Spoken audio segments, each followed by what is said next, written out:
Oh, that was great. I love that. That was really awesome. Welcome back to the Comics Wellspring live drawing show, Spilled Ink, where we're spilling ink and spilling the tea. As always, it's Thursday night. We have a packed cast tonight. I'm so excited. Some newbies, some watchers. Actually, almost everyone's a returning. I consider one of our guests a returning guest because they draw with us every week. But let's do a little roundtable. But of course, I'm your host, Brandon Bloxdorf. And with me is my magnificent hanging upside down artist, our dude Max Flowers. Hello, Max. What's up?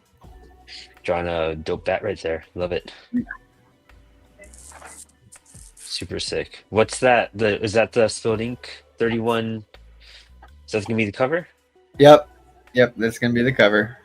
Love it. And I might end up digitally inverting it, but we'll see. Ah, nice. That'd be cool. Hey, what's the back cover part? Looks like a Gene Simmons dude. Oh, it's Akira from Devilman Crybaby. Oh man. Yeah. Looks like Paul Stanley and Gene Simmons fused together. Yeah, a little bit. Yeah. Love it. But yeah, we have some returning people. First off, we got Hobbs Holluck over here. I probably should have seen what he was doing before I called on him because he's painting. But dude, hello, thanks for joining us. What are you working on tonight? Hey, how's it going? So I do this thing every winter where I go to a winter market and then I make handmade wooden ornaments. And so I'm working on finishing up some ornaments. Here's an example of one that's finished. It gives you an idea. Oh. It's like a Frankenstein. So, but yeah, so these are going to be little Jacob Marleys. And so that's what I'm working on right now. I'm taking a break from comics for about a month. Oh, are you now? I'm kidding. Dude, that's so sick. I'm so excited to see how this turn out. I'm definitely going to be snagging one right away. It's so cool. It's going to spice things up too. There's going to be a fun episode to watch that with everything. We've never had a multimedia artist doing, except for Anton. I guess Anton's the closest one. But anyways, we also have Eric Shane of Future Vision Comics. We got to see him in Baltimore. I'm so hyped to listen to your Jersey accent all night. It's the best. Do I really have an accent? A little bit. Home Slice I was with you has. You kidding me? Dude, it's so cool though. It's like the most Jersey accent I've heard in a while. I love it. Really? Oh my god. Yes. Yeah, you and oh man, who's your I have your book right here. Who's the dude that was with you? I'm spacing out his first name. My brother? Steven? Yeah, Steven, there you go. Oh my gosh. My brother's name is Steve too. I should know that. Maybe that's why I blocked it out. I try You to guys block have, it like- out too, but I try He has to block the it out too, but it thickest doesn't accent. work. His is way thicker than yours too. It's just like straight Jersey. It was just the most entertaining thing talking to you guys. I loved it. Like, But you guys are. we're also Italian. We're Italian too on top of it, so there you go. Oh, that makes so much sense then. Yes. Two Italians from Ah. Jersey. It's like a match made in hell. When are you gonna do the Astro Alliance podcast? That's what we need.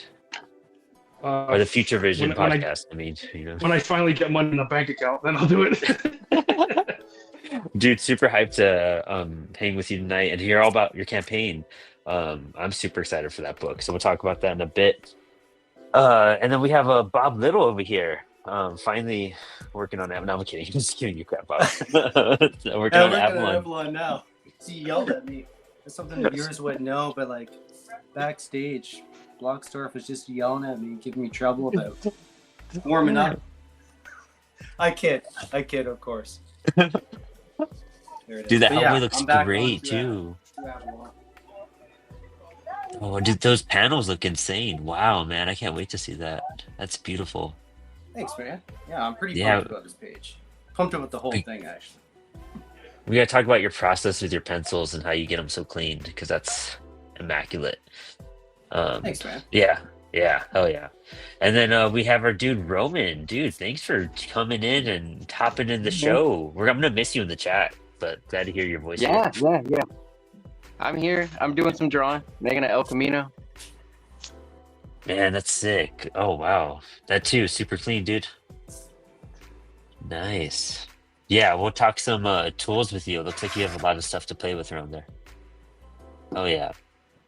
And then I am doing my this comic coast fascist submission because I haven't started it yet, so I'm starting it.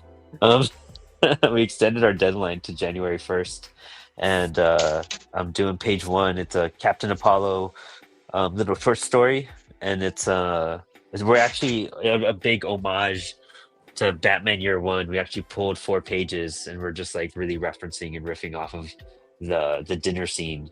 So I'm basically doing that. So I'm doing the same panel layouts and all that for it. So I'm pretty excited. But I'm doing it digitally because I didn't want to set up my stuff, and I kind of need this to happen fast. So I hope I'm faster digitally doing this. We'll find out. But yeah. Man, all this is so much. I don't know where to start. Let's do with Eric. Dude, tell us all about your Baron Templar versus Dracula campaign. All right. Before I get into that, can I just give a shout out to Roman? Hey, Roman, what's going on, man? This guy is always sharing our shit on Instagram, and I should start paying him. I really should. But I just want to say, small stuff, yeah, artists and stuff. I love it myself, So it's a community thing. I feel like it's a shared thing, Artists should support artists, of course, I agree 100%. I greatly appreciate it. Well, everyone on our team greatly appreciates it, man. So thank you. I just wanted to give you a shout out. You're awesome, man. Thanks. But so the current campaign that's up right now is Baron Templar versus Count Dracula. Baron Templar is I guess at this point would be our flagship character. He's got the most books out as of right now, and it was intended to be out for Halloween, but now we had to shift it because of other things. So now it launched on Halloween on Kickstarter, and it's supposed to be like a horror special. It's very if I do say so myself, it's very 1970s style, like comic horror, almost like your like your Tales from the Crypt kind of style, that kind of thing. It's basically what it says on the cover. It's Baron Templar versus Count Dracula. There's a new character we're introducing. His name is Harker, and if anyone's familiar with the original Bram Stoker story, you might recognize that name. But we turned that into an actual monster hunter, like vigilante type character. So it's like a cross between, like, I would say, like the Punisher and like maybe a little bit of Geralt from The Witcher, like that kind of thing, like wrapped into one. And so Baron Templar has to team up with the new character Harker to stop Dracula. But Harker is like I mentioned, like he's like like a Punisher type character. So he likes to kill the vampires and whatever monsters he's fighting. Where Baron Templar is got more of that like Superman, Captain America moral code of like don't kill anyone at any cost kind of thing. So he thinks like, oh well, we can these people are vampires, but if we defeat Dracula, they could be saved. So of course the two of them are gonna butt heads because they don't agree on what method to use. So it's an interesting book. It was a fun book to make. I think it's really cool. I love the designs of the characters. And that's the current one, and right after that will be Baron Templar number 4, because this technically is not Baron Templar number 4, it's a one-shot, special. But yeah, I'm super excited for it. I hope people enjoy it. Hell yeah, dude, that's sick. You guys have just been pumping out stuff so much. I have a Cygnus and Aves next to me. I was going to be doing a video on that soon too. Oh, nice. Dude, you guys have been around for what, year and a half, 2 years now, I think. I would say a year and a half. Yeah. I would say. Actually, do you mind? I actually have the book with me right here. Do you mind if I just show the cover? Yeah, dude. Yeah, let me give you a spotlight. I realized that I had Cygnus and Ace physically last time too, but I guess I wasn't thinking and I didn't show it in the video. So I'm like, let me not make that mistake again. So I figured if anybody is interested to see what it looks like if you haven't seen it. So I don't know if you guys are gonna be able to see that. Can you see that? Yeah. So my camera's tilted a little bit, so I gotta. So that's the logo, and I'll move up a little bit here. So the guy in the purple, that's the new character Harker, and the guy all in the front is Baron Templar, and that's Dracula in the middle. Oh, dude. Right on, dude. So that be that. That's freaking sick. Oh, thank you. Oh, and here's a shout out to Comix Wellspring. There Yeah, there you go. you go. There you go. Killing it every time. Love it, dude. Oops. Let me see here. Dude, that's sick. You guys are just love seeing that. Love seeing what you guys are doing with your campaigns too. It's cool that you did a fun little seasonal book. And you launched it on Halloween too, huh? Yeah, because originally, because my brother, he's the writer, and he already wrote a script for number 4 for Baron Templar. So I started penciling out. I penciled like 8 pages, and then he had this idea, and he's like, "Oh, we got to stop right now and do this one." I said, "Okay." So we did it, and we got it done. I think it's 32 pages, and I penciled and inked it in a month, in like a week or something like that. I was like penciling and inking like 4 pages a day, like nonstop, and we got it done. So now when I go back to Baron Templar number 4, that book's technically already like halfway penciled, so that should come out pretty soon too. So Oh, nice. I don't know what's wrong with me. I mean, I love that, like how much you guys are just working on. How do you keep your routine and your schedule to keep your books coming out like that, or like your art schedule, I guess too? Well, I mean, I wouldn't say there's a routine. Kind of just do things like, I mean, there is, but there isn't. If that makes any kind of sense. Like, I mean, I try to, for myself at least, I try to have a routine, but it doesn't always go as planned. But for the most part, I mean, I try to do at least like a page a day. But I kind of realized that like a lot of like my pencils are like really loose, so I realized that I could probably do more than 1 a day. So now I kind of do it at like 2 pages a day, and then I kind of fill in most stuff with ink. So it's almost like I'm drawing the pages with ink mostly.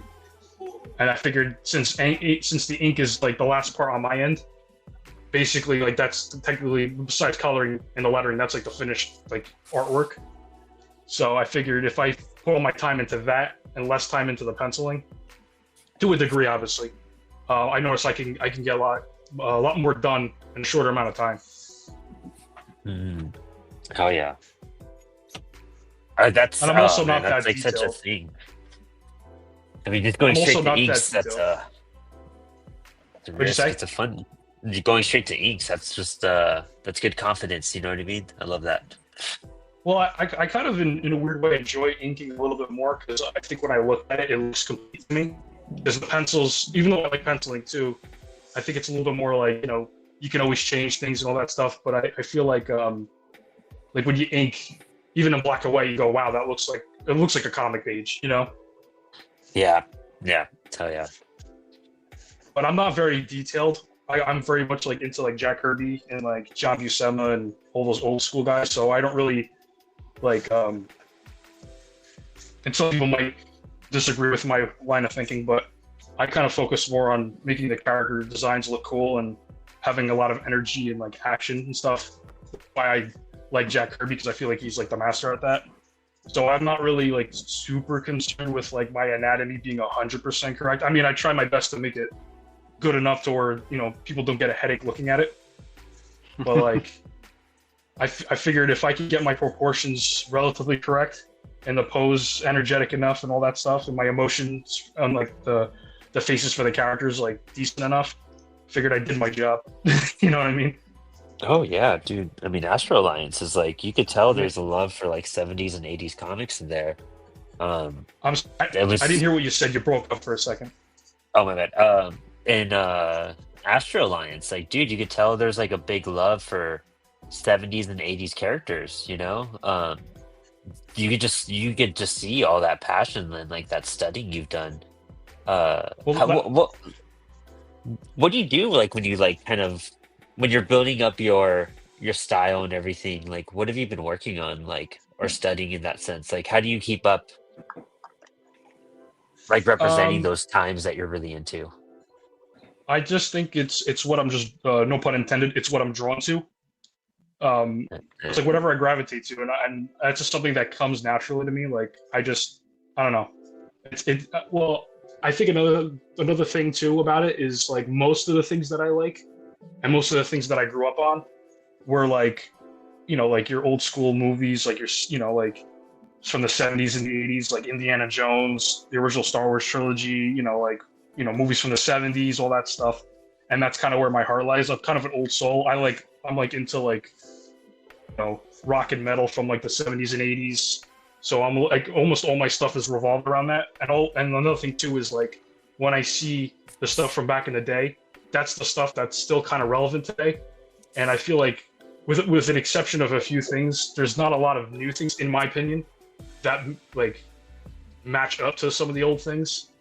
So I kind of think to myself, well, if I want, and this might sound whatever word you want to use, not narcissistic, but like it's not up for me to decide this. I understand that, but like to me, it's like if I want my characters to look and feel like the characters back in the day, like how I feel when I look at Spider-Man or Superman, all that stuff, then to me, I figured, what better way than to take that old style, the old way of thinking of like bright colors, crazy costumes, crazy ideas. To me, that's the stuff that seems to be lasting, and I want my characters to last. So that's just my whole line of thinking with everything that I do. So that's how I kind of keep everything kind of in line of like, if it, and I don't want to limit myself. If I say like, oh, it doesn't look like the 70s or 80s, but it still looks cool, I'll still use it. But for the most part, my heart lies in those decades. I'm an old soul. Oh yeah, dude! I grew up on all that. So, like, what are some of your favorite 70s and 80s bands?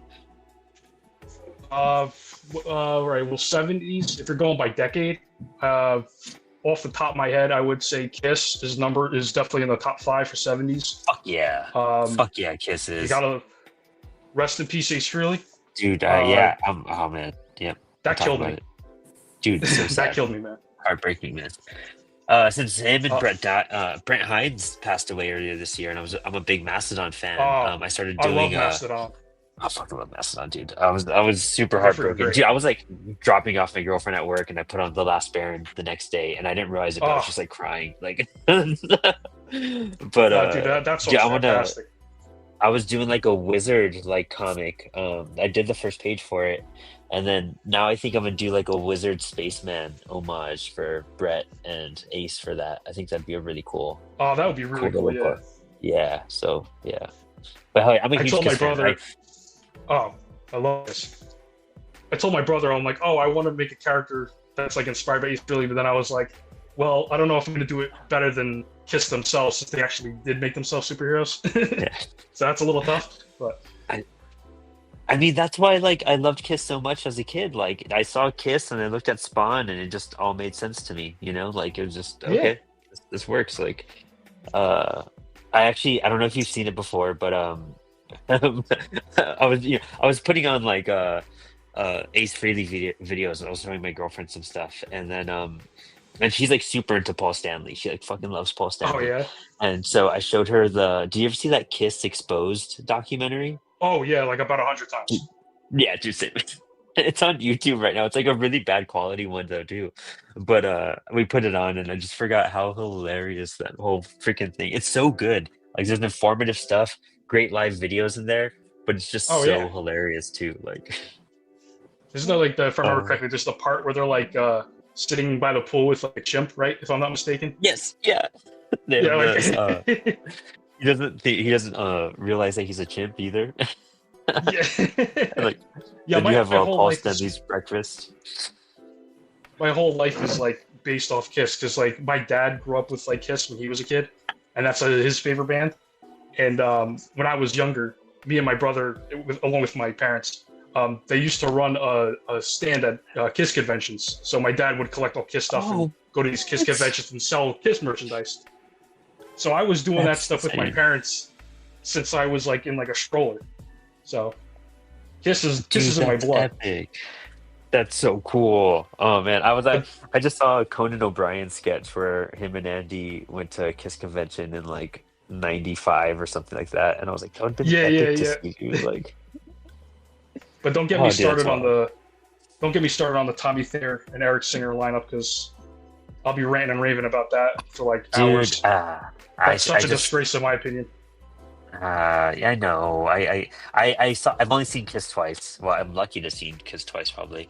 But it was with that lineup and everything. And I mean, Eric is he's all right drummer. He's the drummer that fills in. You know what I mean? Like, I get Yeah. him. But Tommy is just, he's just a fill-in. You know what I mean? You can just tell he's just Oh, a of course. fill-in. Yeah, like it's just. He I don't looks feel the too passion. awkward. Yeah, he really does. He doesn't fit the persona. And the shame of it too is like Eric Singer's a really good drummer, like you mentioned, and like when he was playing for like Lita Ford and like Black Sabbath and all that stuff, and Alice yeah. Cooper, like he I saw him with does, Alice like, Cooper, double yeah. bass and everything.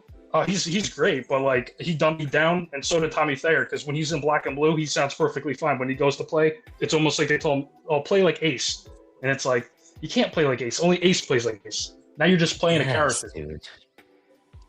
And that's I can't sadly take what it turned into. It was just playing a character, and it didn't have that passion in it. And even I don't know, it was cool seeing them like when I saw them, but you could tell like it's almost more exciting watching like old live videos because it's just such a scripted show because they were just trying to hit every gimmick.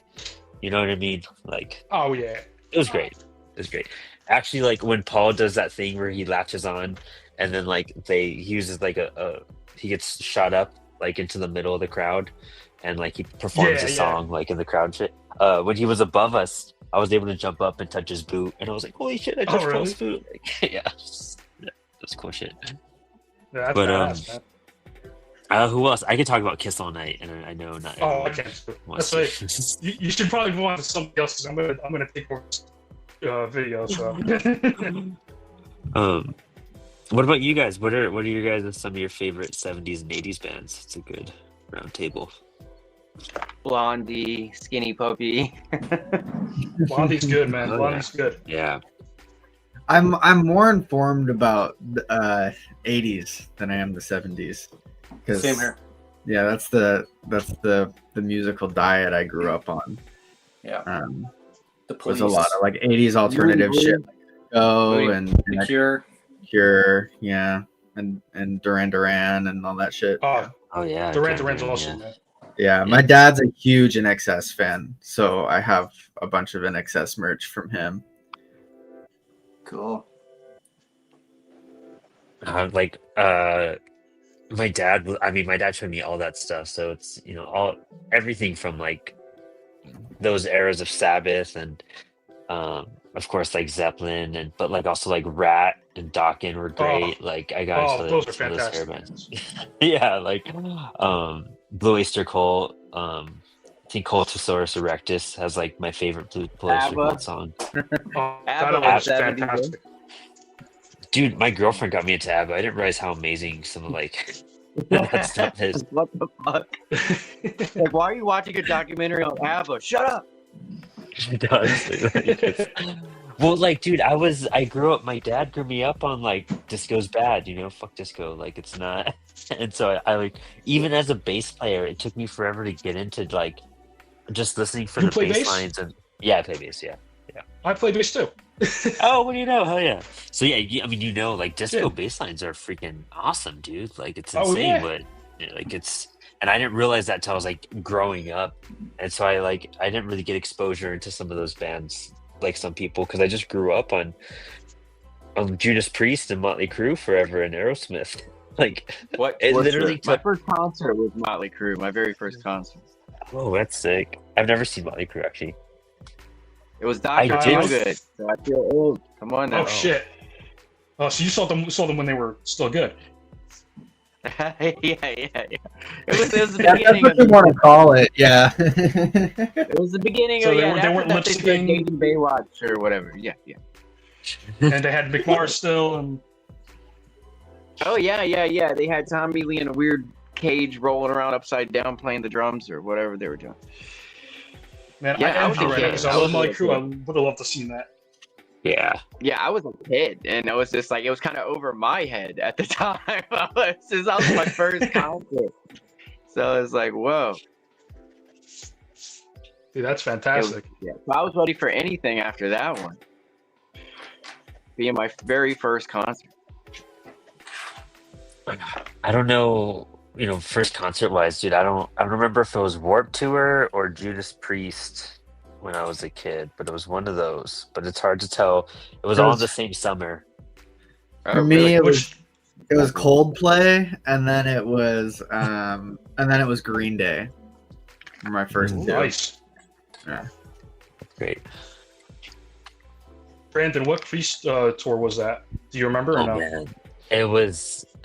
So I saw Priest 3 times. I saw them once with like Testament and Motorhead. That was amazing. Okay, I saw that tour. Yeah, dude, seeing Motorhead was, especially as a bassist as a kid, you know what I mean? Like, what's great about Motorhead was that they would just come on stage and then just start, and then 2 or 3 songs later, they're just like, "We are Motorhead, and we play rock and roll," and then they just keep on going for the rest of the. You don't hear anything else. You're just like, again, love that me too. That's what you got And to then do, man. I probably saw him I probably saw him a tour. I think I saw that Angel of Retribution tour. Yeah, I did. Yeah. think I saw that too. Did I see that? I don't even remember. It was Oh, within Nostradamus. that, I saw Nostradamus. oh, that's the one I saw. Because I got the bootleg shirt in the parking lot. Oh yeah, the good old bootleg shirts. Yeah. You still have it? I don't think I have. I outgrew it, so I don't know. Oh, Unless my dad kept it, maybe. he probably did. Priest My is dad probably still my had some all-time of his favorite old band. shirts. Oh yeah, dude. I mean, Rob still wails, dude. He still sounds great. Oh, yeah. too. But I even like Ripper Rowan's stuff, man. Like that stuff's good too. Like Jugulator and Demolition. Those albums are fantastic.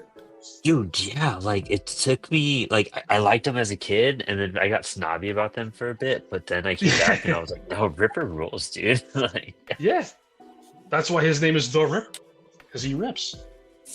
he was in Iced Earth for a bit too, huh? Yeah, he was in Iced Earth, and I thought he was in something else. I know he's playing with KK Downing right now. He's in that KK's Priest. Oh, dang, okay, that's cool. That's You rad. should go check that out. That sounds like Jugulator stuff. Like that stuff's good. All that drama that happens with those old bands is just so insane. Like all of them. Yeah, I know, really. The ones they put themselves through, or like modern time drama? I guess all of it. It's just all those hair bands have so much. When you watch like the decline of Western civilization, and then Yeah, I like think it you has to see do where with they're that. winding now. All I There was remember is the massive cocaine era. There was something going on. Something affected those people. Oh, Yeah, yeah. it wasn't stock. It didn't. Yeah. It wasn't stock. It was definitely modified.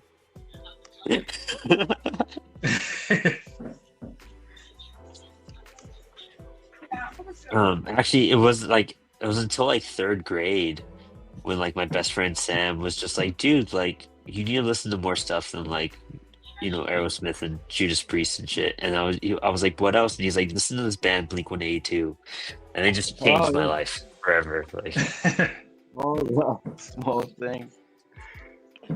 I think I picked up Anima for the first album, and like I had it in the, and I'm like growing up on hair metal, it's all just like dudes dressed as girls and like hot girls. Like that's all like that rock and roll. That's when I first saw stuff as a kid. My dad explained things like if he couldn't explain it, he just like it's rock and roll. Like, and I'm like, all right, cool, it's just rock and roll. And so I get Enema of the State, and it's just a bunch of dudes in boxers. And I was just like, what the hell? Like, it didn't make sense. Like, is this, like, I was like, how's this rock and roll? I thought rock and roll was dudes dressed as girls and hot. Why are all these dudes in boxers? Like, it just threw me off. Like, and I was just like, I guess this is rock and roll. Like, Yeah, that sums it up pretty well.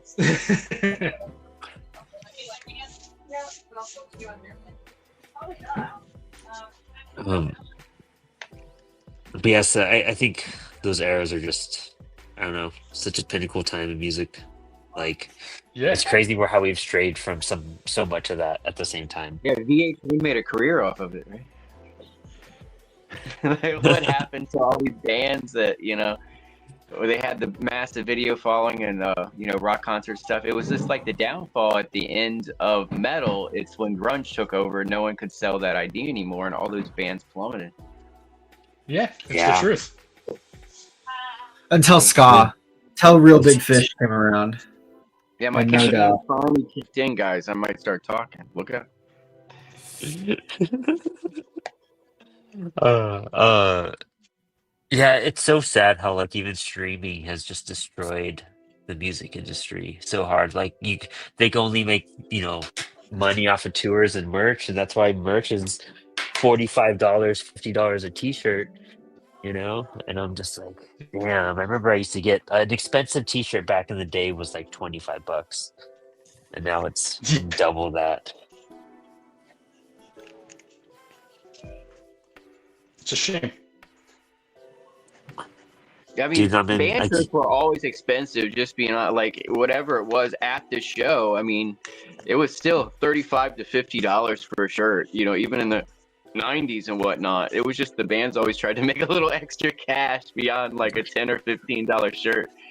It was unless you're going to local shows, man. Yeah, if you go to local shows, it's it's just kids screen printing their own merch, selling like fucked up shirts and shit, and it's super cheap. They'll just hand you a CD with the. That's always tour books. I'm gonna be like, here, please listen less to it. likely to listen to it if it's free or something. It's just like if something's free, people don't really appreciate it quite as much sometimes. True. Yeah. Yeah. If they pay for it, they'll take it with them when they move. If they don't, they put it in the trash when they change dwellings usually. That's what I learned as a painter. If you give away a painting, they might not think it's actually worth anything. But it's just like if you made them pay $100 for it, $200 for it, they're gonna take it with them when they move. So true. Yeah, honestly. Unless it's really meaningful, of what you painted their pet duck or something,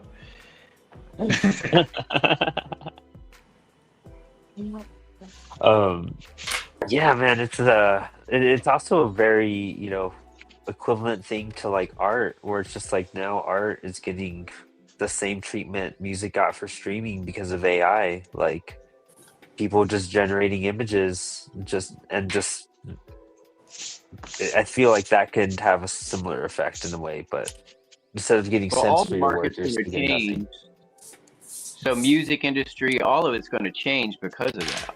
Every single one. Like it's going to be hard to find a market that doesn't change from AI, except for plumbing. It's going to be rare. Roofing and plumbing aren't going to change much from AI. Everything else is destined to change. It's just that's what they want to do to us right now. So it's like we're rolling with it. Honestly, though, yeah, like those trade jobs are still some of the most secure things that we're gonna need: heating and plumbing, HVAC. Yep, definitely. I mean, artists have a future because of the more automated society gets, art will dominate. You know what I mean? Like, because if society's super automated, so like over a period of time, people have evolved, like, and the more food we get, the more time we have to rest, the more time we have to do art. So it's just like, human nature is to do art. So it's just like if society goes automated, there's going to be a massive renaissance of people creating, Yeah. So there's different things to look forward to depending on how it goes down. So I think by 2040s, people are going to be into minimalism again, like my dot looks more squiggly than your dot kind of thing. Like they're going to try to do something that AI doesn't do. So I think people are going to get minimalist, 25 years from now. They're going to, it's going to be very minimal art. Like it's going to be a curve of metal with some dots on it. It's just like that. But that's like contemporary art. Contemporary art. It's all going to be stuff AI can't. It's not going to be intricate stuff that's in the museum, So, because AI can do all the marble statues they want, whatever. It's like it's going to take over a lot of stuff until people get tired of it or want more and more. So, at some point, one thing's got to give or not. But I think people always create art, and I think the more automated society gets, the more creative we'll get as a group, think. Well, the original art market only exploded, like it's just becoming more and more valuable to have original art and original pages and stuff. So Yeah, I mean, and old toys go up too. Everything not made of plastic is going up. So it's like I feel in a way. I don't know how y'all feel. No, I get you. Yeah, I sell old Matchbox cars sometimes and stuff. So it's just like people want the old metal stuff more than they want the new plastic. Oh wow, yeah. I never thought about that too. I bet those like old metal like Hot Wheels and all that type of stuff, you know what I mean? Like Yeah. Yeah, I have a pretty big collection, but it's just like it's hard to even want to sell some of it. But I've sold like a good chunk of it, and I steady slow it. I go to flea markets and stuff and set up. So it's like I don't always do that, but when I do it, I price it accordingly. I don't like give them away, you know. And people do pay, $10 to $20 for a 70s or 80s Hot Wheel car or more. If it's the special Trans Am from 1978, that's worth about $90. damn, that's wild, dude. Holy crap. That's still I mean Yeah, that's some Hot Wheels cool are about up the there. There's collector's some market. VW that's like semi-priceless. If you have it, some little Volkswagen bus or Volkswagen, semi-priceless. What? That's crazy. I bet my dad has some of those still too. He was a big Hot Wheels collector.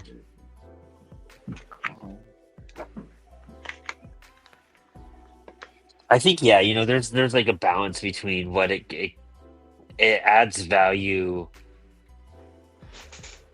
to the physical, but devalues a lot because I guess it makes some stuff not no devalues in the sense of less like commissioned or actually learn the skill to create art in that sense. That's gonna like spike up versus just us making our typical sales. And I'm curious how like conventions are going to continue to handle like AI art and things like that. That's a whole different thing. I feel like there was that event at Dragon Con where they pulled someone out, but I wonder what other conventions would actually. I mean, I think that was Bigger a little blown conventions, out at of least. proportion. The person entered a contest with a piece of AI art where it said on the rule it couldn't be, computer generated. Oh. They entered. It was basically a fake painting or something. So they actually broke the rules. They didn't break the rules on sales. They broke the rules in a contest, and other people were happy to see them go because a lot of people are selling like imitation, meaning they just reprint whatever anime it is, and it's their own thing. You know what I'm saying? Own sticker, own thing. So I mean, I don't know how prevalent all that is, but it seems like people want to make money, and some people show up with a super business sense, like like they're in the garment district in Manhattan, and other ones show up like they're trying to sell their personal stuff they put their own 15 hours of labor into a week or something. There's a very different groups of people that show up at cons to sell at anime cons. So I went to the last anime con, and I do use AI with animation, and it was received pretty well with the animation. So I did not think it would be, but I tried anyway, and it was not that bad a reception. I just had a small TV with me playing what I'd animated, and I used a program to animate it, and it was pretty well received overall. So I was actually stunned because it was after Dragon Con. So I didn't know if it would be okay to show it. Oh, interesting. Yeah. I put on a I think it's whiteboard, how I created it. So I was just like, it's not a surprise. Or I was just like, this is how I created this animation. And I had like a little go down list of things I do, but I was just like, there's concept art involved, and then there's animation and scenes and to use software to do all this. I think it's a Would you big do world that? of unknowns out there right now. Like you never know what people are going to respond well to or not, or what the social rules are around AI is or not. But like a big part of it that you did was transparency, being honest, Right. and I explaining the built process. a whiteboard, with it. Right. Yeah. Now, when you do those videos, do you use your own artwork in those videos? Like, how do you Yes, do but that? not in every single one, obviously. If it's photorealistic, and then once I invent a character, I can drag it through different programs and keep adjusting it. So it's just like once Right. you have one character. You can kind of convert it a bunch of different ways in other programs. So I started using this stuff, I guess, before it became a thing, just trying to manipulate art with weird new filters. And they had that, Deep Dream one or something years ago. So I used that, and it made art like I had painted all furry looking and looked like animal skins and stuff. And I was like, that's wild. So I just kept trying it, over and over again, when they came up with something new. And it's finally able to do a lot better and be a little more consistent with what it's doing. So it's taken that long. You know what I'm saying? If y'all remember when that Deep Dream stuff came out. So that was around 2014, 2015. So it's taken 10 years for it to actually do better than that, So it's like, and it's still not perfect. If you say someone laying on the ground, half the time they look like a pretzel, their legs are where their arms are. So it's just like, whatever you change has to be very subtle, or it has to be something it understands, because not all of them understand stuff. No, I get you.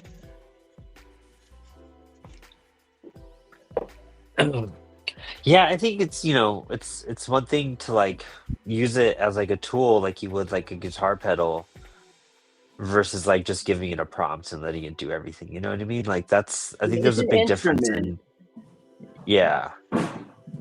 Like a keyboard, a keyboard is almost like if you're using it to like use 1,000 different synth modulations, like you could make all those synth modulations in fucking programs, but you use the keyboard to like fast track to all of that, but then you customize the output of it, which is what using it like as an instrument would make sense for, like, yeah, I can see that. Once you render something, you can drag it back in. So say you hand draw something on the newspaper and you take a picture of it and then you put it in some program. Well, you can shove it back in after you're done. So that's what a lot of the high-end AI art today is. It's someone doing it over and over again. They're taking one render, re-rendering the render, re-rendering the render. When I say that, it's not just they're just hitting render again. No, I mean they're running it through a whole different filter and adding some element to it to give it some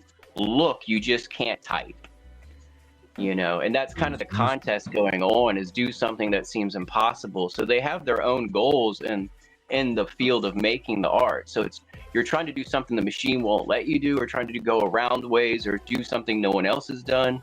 So and then you have channels just duplicating stuff. So it's just, there's markets in all different directions, but I feel like there is museum quality people out there that are like really making some wild stuff, and it's not one sentence or something.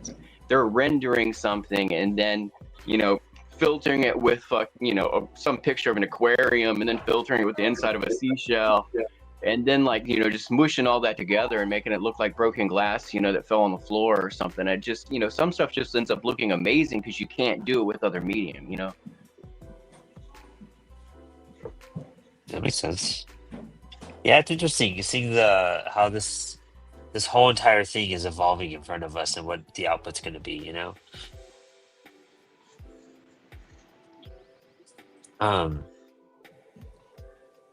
Oh, wait, sorry. I am focusing right here. Yeah, I don't know. AI is just it's gonna be wild of what it turns into. Like there's some stuff where I'm like, it does help me with some instances. Like I've used it in light ways. I use it to formulate my workout plan because it makes it way easier. I can't afford a workout program or a trainer, so I just like input what I want it based off of, and then gives me a workout plan. I'm like, sweet, I'm set now. I can track this easier too, which is cool.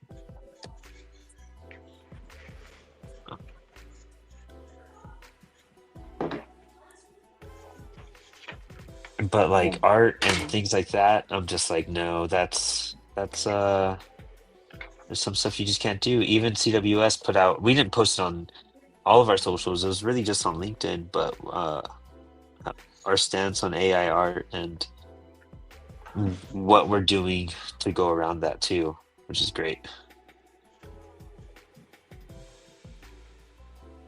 Yeah, it's problematic. It's hard. Like there are some things where it saves you lots of time, but I just always come back to the idea like it's such a human experience to draw, to paint, to whatever. It's like, man, why would you automate that? Like, why would you steal that pleasure from people? You know? Yeah. Yeah. The interesting thing too, like socially and psychologically about it, is that we are coming at it from an artist perspective, and 90% of society doesn't get that and doesn't care. Yep. So in a sense, we are that like marginalized voice in that fight. And I don't know, it's pretty interesting. I think people are going to get bored with it too.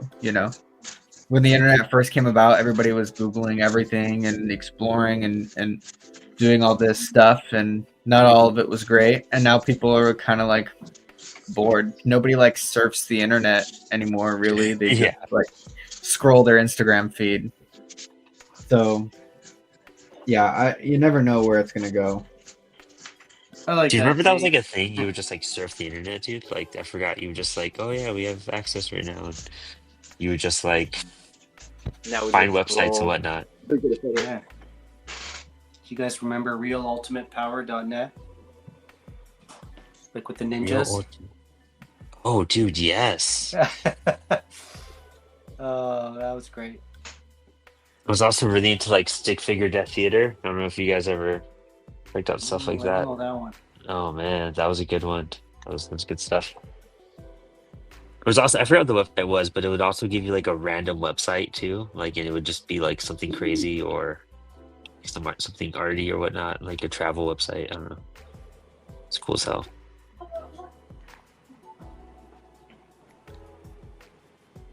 Did I see the appeal of doing stuff on digital completely? But I am kind of wish I did this by hand. No, I might. So I don't know. I also thought about doing this. Like I'm kind of doing my pencils here, and then either way I'm gonna ink it. Like there's no way I'm just gonna like not ink this. I'm just kind of mapping all this out. But I might like ink it by hand and do it by a light box, and just print them Yeah. out at my library because I have 11 by 17 sheets.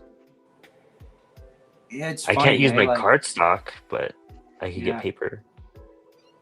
it is nice having the physical thing in front of you, that you can hold. And it's funny because I started out this comic Avalon digitally. Like I think the first 4 pages are all, I did them in Clip Studio.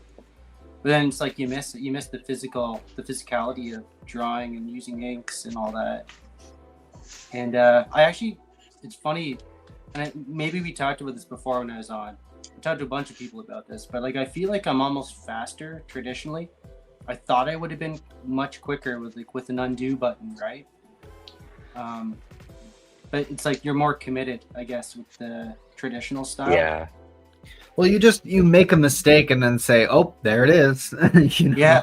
You You work work with there, it, right? yeah. Yeah, Yep. absolutely. Sometimes that mistake kind of looks better anyway. Like, Yeah, you kind of just have to. It's like the truest, rawest version. You know what I mean? Like, I don't like that. Yeah, I'm even going that way with design and stuff too now, and I'm not fully, going to traditional for design work, but if I'm typing out some text or using perfect rectangles and whatever to design whatever graphic, like it just feels like generic and bleh, and like everything else on the internet that's a digital design, versus if I sat down with a piece of paper and printed stuff out and taped it to the whatever and scanned that back in, like there's layers there now that feel real and authentic and like have a human hand to them. yeah. And it's a lot more interesting to like look at, rather than something that's just typed out.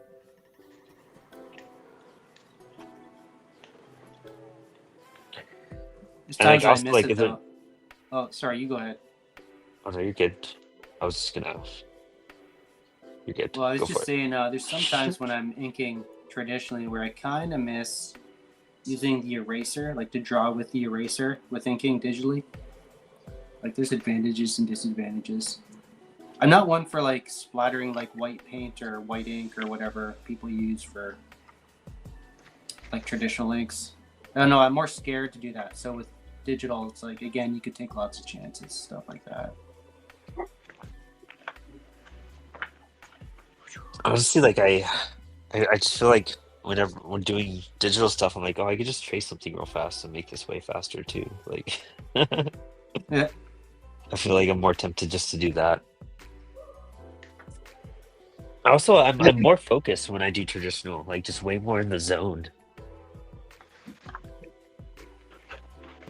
Yeah, the other thing with digital too is it's super useful to figure out what you're gonna do for a traditional piece, right? Like Yeah. I'll use it for like color comps all the time and stuff where I'll finish inking a piece and I'm like, dang, I don't know like what this needs, or maybe like I don't know if I should black this part out. And I'll just take a picture and throw it on my iPad and then like mess around with it digitally until I find what it's supposed to look like, and then I can take that back to the drawing board. Yeah, I do I've done that too. before. Yeah. Great use of digital for sure.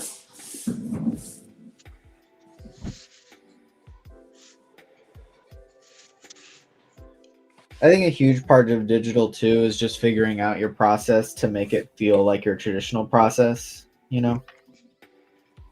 Yeah. And that takes a lot of time and energy and like dedication to being like, okay, I'm just going to use this way in order to get the effect that I want, you know?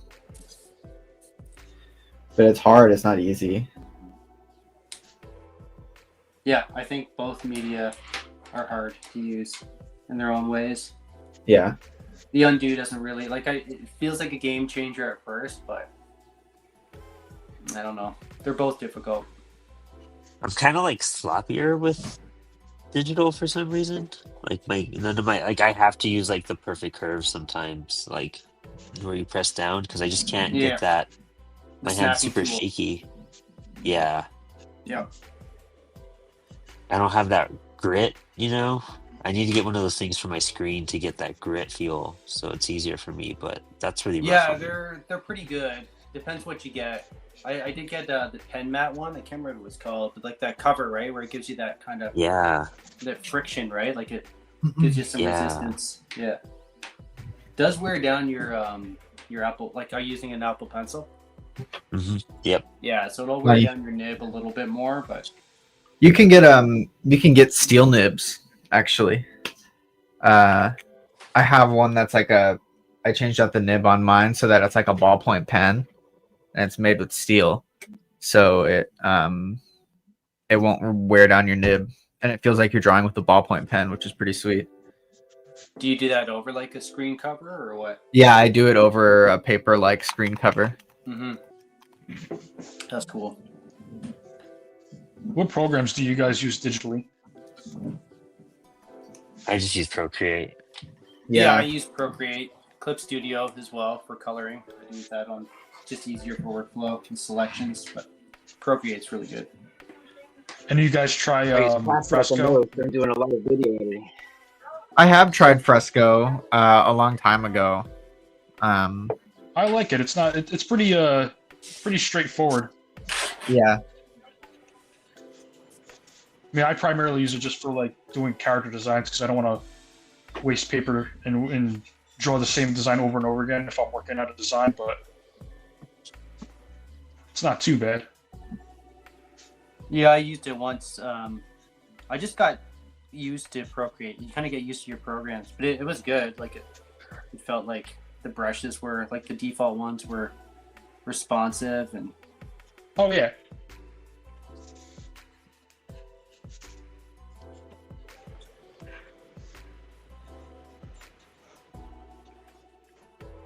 I'm looking at a piece of chewed corn, like eating corn cob for my reference. It's just, it's gross after a second.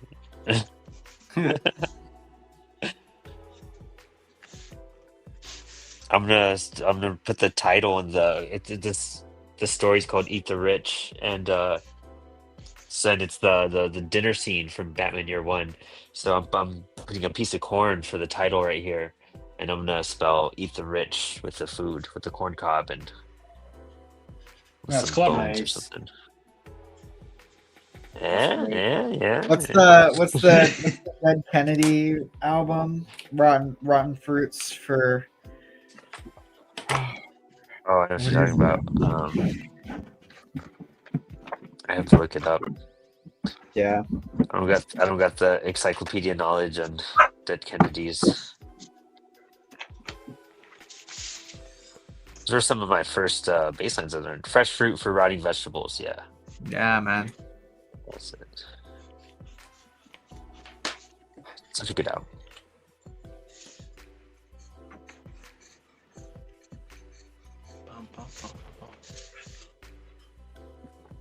How often do you guys all use reference? All the fucking time. Every single Yeah, all the Yeah, time. same. Okay. I use I use references all for all time. 4 of these pictures. I like make up some stuff, like, but it's hard to not use it. I felt like I was using it a lot because I'm learning, but it's good to know that you all use you all use it. You also will like learn, right? Like oftentimes if I'm doing thumbnails, I'm not using reference, right? I'm trying to Yep. come up with the shots from my head, and then Yeah. just filling in the gaps of what I don't know, right? If it's my own character, usually I'm not using reference. Sometimes I'll like use something to try and get some pose, or the way something works, right? But more than anything, it's like backgrounds and stuff that I'm using reference for. Yeah, I do the same thing. Yeah, poses. I use reference for sure. And then like I definitely used a reference for this like picture of the White House right here. You know what I mean? Yeah. Oh, it's The windows I interesting. was kind of figuring out. Yeah, oh yeah, I see that. Yeah. I use a reference for sure for poses, like when I just can't quite figure it out. And actually, I found that a lot of my backgrounds I just kind of made up. It's interesting. So it's kind of the opposite. Oh wow, that's cool. But I've kept my backgrounds pretty well. Sometimes they get intricate, but like the ones on this page are pretty straight ahead.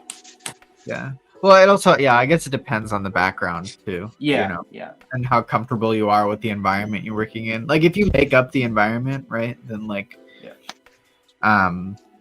or it's a more fantasy based environment, you know, you can kind of fudge it and get away with some stuff. But yeah. And that's kind of what I've been doing. It's more like a design element, you know. right, exactly, yeah. Versus like this that I'm drawing right now is like a real place, you know. Right. And so I'm very much using reference to then characterize it and go from there. But Yeah, that makes sense. with like very specific objects, you know. And if I'm just making it up from my head, it's not gonna look like the same place. No.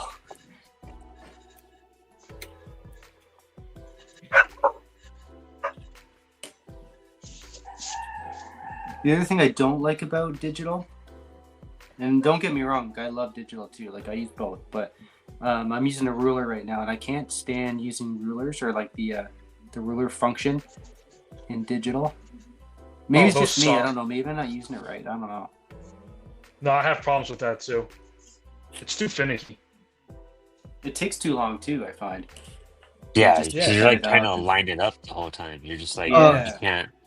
Are you talking about like in Procreate or what? Procreate, Clip Studio, I haven't really figured out either. In Like, Procreate, I could set up the draw assist and all that, and yeah, it's okay, that's what I was but saying. I don't know. It just doesn't. Just use a ruler on your iPad. I have not tried that too much. I tried it on my my What do you tablet I rule? have here for. I use an XP pen as well, Oh, gotcha. and I've used a ruler on that, and it works okay. That's funny. Did I hear someone cringe about using a ruler on the iPad? Is that Brandon? I laughed. That's pretty funny though. People have a lot of opinions about rulers. I feel like there's some guys out there who are using rulers to draw like people's bodies, you know, using French curves and stuff to get their lines like perfectly the way they want them to. And then there's guys out there that are like, I don't touch a ruler at all, even for for ruling borders. You know, they're like, I won't touch it because it makes it sterile, and I'm like, okay. Rulers are for wimps. I gotta use one You every know? so while for sure, dude. I wish I had better rulers because the one I have is like a metal one and it's just slightly bent, so Yeah. it's off by or it'll wobble. Yep. I like the clear ones for sure. See what you're doing. That's funny. Oh yeah, that's smart. Do you guys ever use these? I don't know if you can see it. Oh, I know. This what is that really good. No, those look cool though. Oh, it's a Yeah, this yeah. saved my life. I know what that is. I essentially have a giant one of those bolted down to my drawing table. It's a Oh, parallel bar. And Oh, oh, from, you actually like, have it bolted down? it's it's essentially on a wire track, and then I can like Right. unscrew it to loosen it and pull it down, and it always stays parallel. When I was doing a lot of lettering, I was using it a lot, but I kind of haven't used it in a while. It helps a lot with perspective. Like if you're doing perspective grids and all that stuff, like it really saves you a lot of time and heartache. Yeah, I don't know where my tool went. Dang. I've got a crazy looking tool. It's one of those like multi-point it's an equidistant divider is what they're called. That's what is Daniel this it? Johnson uses. Yeah, This? so I've got one. Yeah, that. This is fantastic too. Yeah. Those are probably the two best things I have. Probably those things I use like on every picture. I used to have a cool set of rulers from my dad, but I lost them, I guess, when I was younger before I ever even did comics. And I'm like, damn, fucking 10 years later, I'm like, I couldn't really use those. Oh man. And I These are truth the be told, I rulers actually you want. don't like using rulers. Like I'd rather just freehand, but you just can't sometimes. Yeah. You have no choice.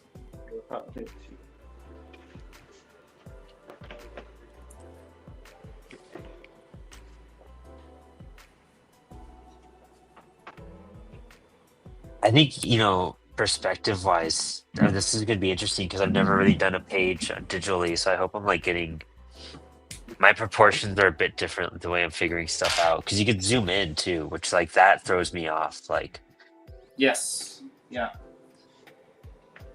Because then, yeah, you're like, oh man, well, what does this look like on an actual, 11 by 17 or yeah. but no, yeah, I think I'm going to print them out and then ink them by hand. I think that'd be a lot of fun too. And then scan them and then color them digitally again. No, it's gonna be black and white. So I'll find Hilarious. it.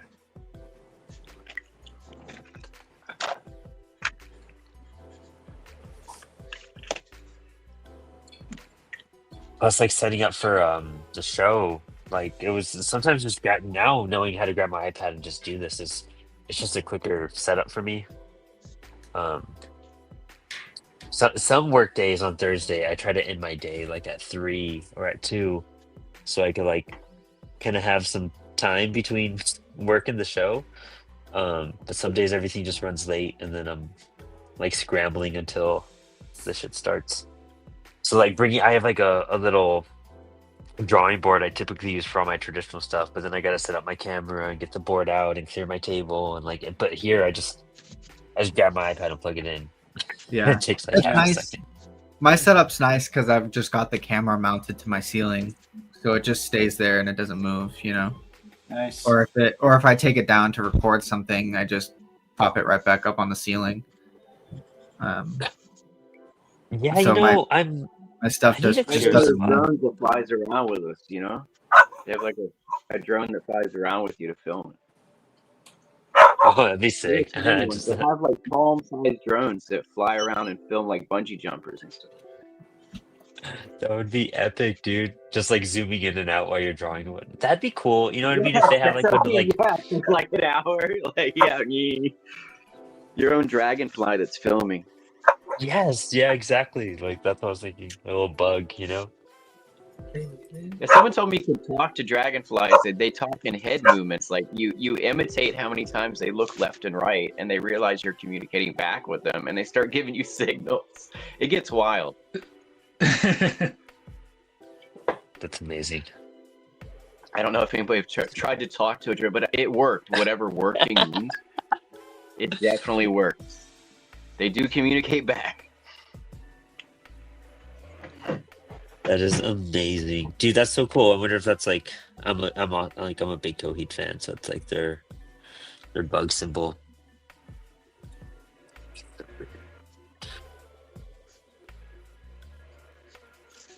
Drawing these corn kernels is annoying. Should have thought about that. Now you're trapped. I'm trapped now. I'm already Locked into it. Yeah, I'm already in here. I realized I made the one word, all the kernels, way smaller than the other side. You know what you could do is use your selection tool. Copy Oh a my row, gosh, you're good. right? Yeah, Copy and paste and move it around. yeah. And just resize it. I could have done that. See, that's another thing about digital. I have a lot of traditional habits with it still. So like in some ways, yeah, it's easier, but some ways I'm just doing the same amount of work. Yeah. Well, you kind of forget, right? Once you get in the zone. Yeah. Yeah. Oh, we got Roman doing the two-handed thing. Oh, whoa. That's cool. Yeah, with Sharpies too, man. Let's take some guts.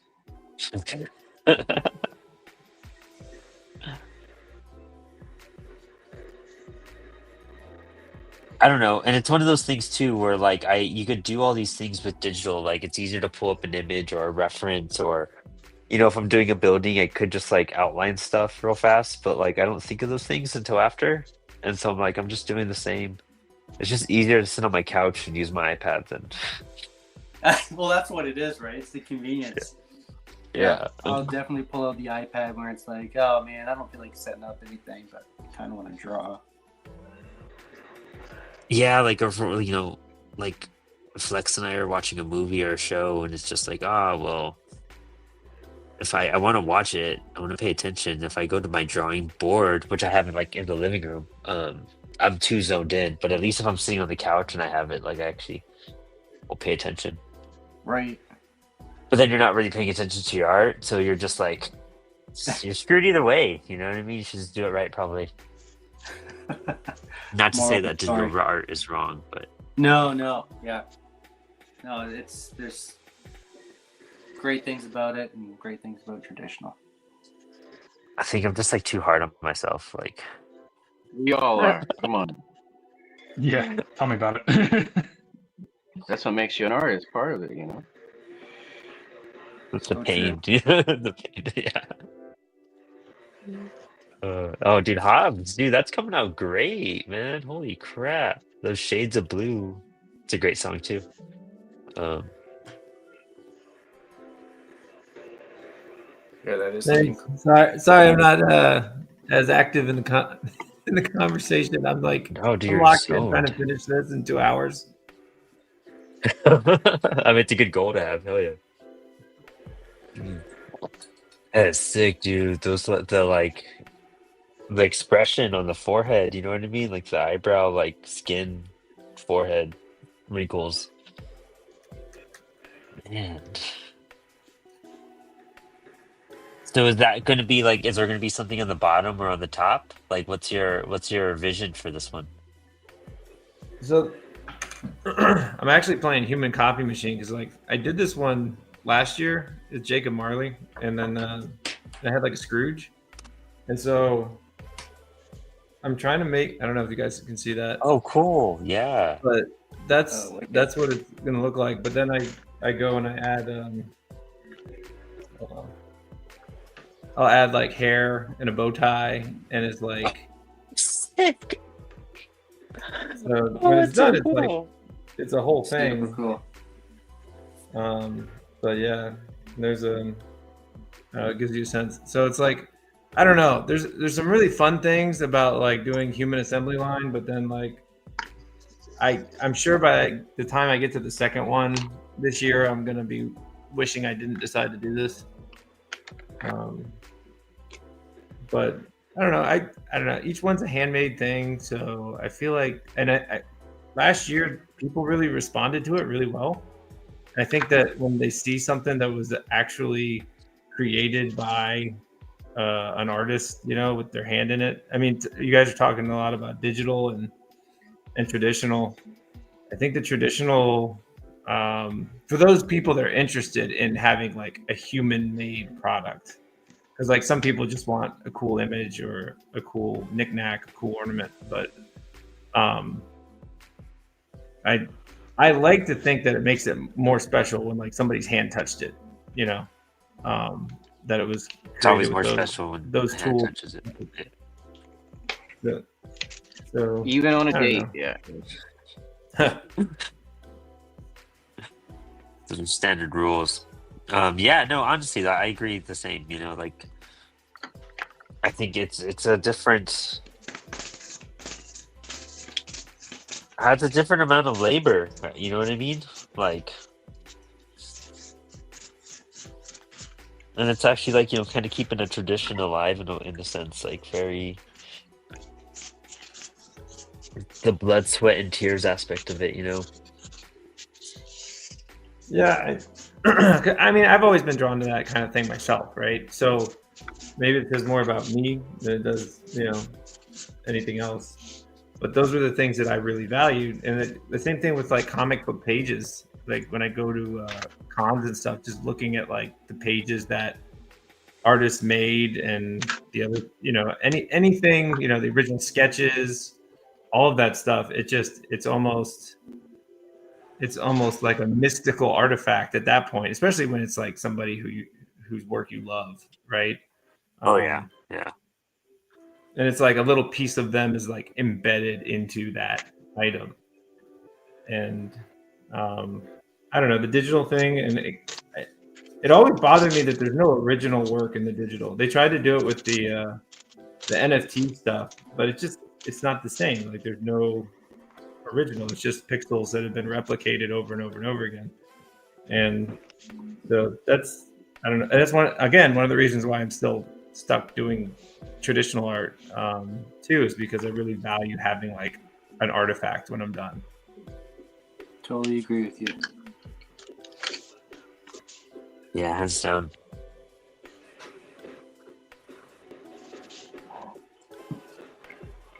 I'm doing Zatanna in case you didn't. So I'm sick. That's so sick. I love that. Yeah, I think. God, I was gonna say something to what Hobbs was saying, and then I was staring at this chicken bone, and the thought left me.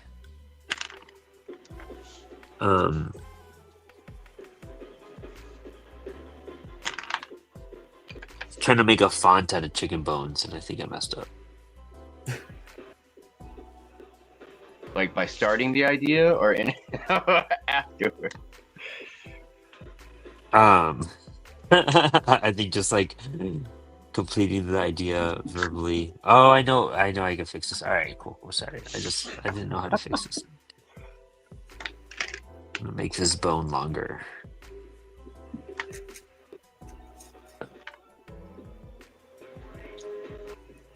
So do any of you all use Photoshop anymore? Is that done? Like, well, you know, there's Affinity. Everything's filters now. It's all different filters. Yeah, literally though, very true. Affinity is free now. I haven't checked it out. They teamed up with Canva, and now you can get that Photoshop InDesign program for free. You just download it. So that's what I'm going to be using for a bit, at least. Because Adobe is just, I mean, I get it. It's classic. It's what you know what I mean? Like, it's the OG. But I just think it's more scummy now. I don't know, but like it works, you know? I never learned how to use any of the other drawing or painting programs. 'Cause, I mean, I don't use them enough to make it worth my while. So I always fall back on just Photoshop and just to do quick stuff.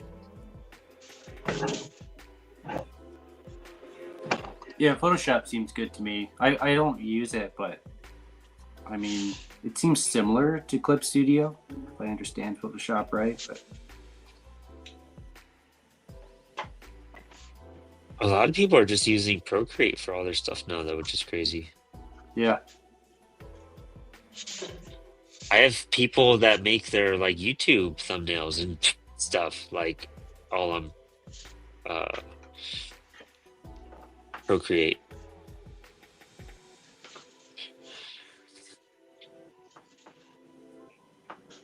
Does Procreate do a subscription thing too, or is that just Adobe? one time payment. There you go. It's like $10. No, This has gone up in the last couple years.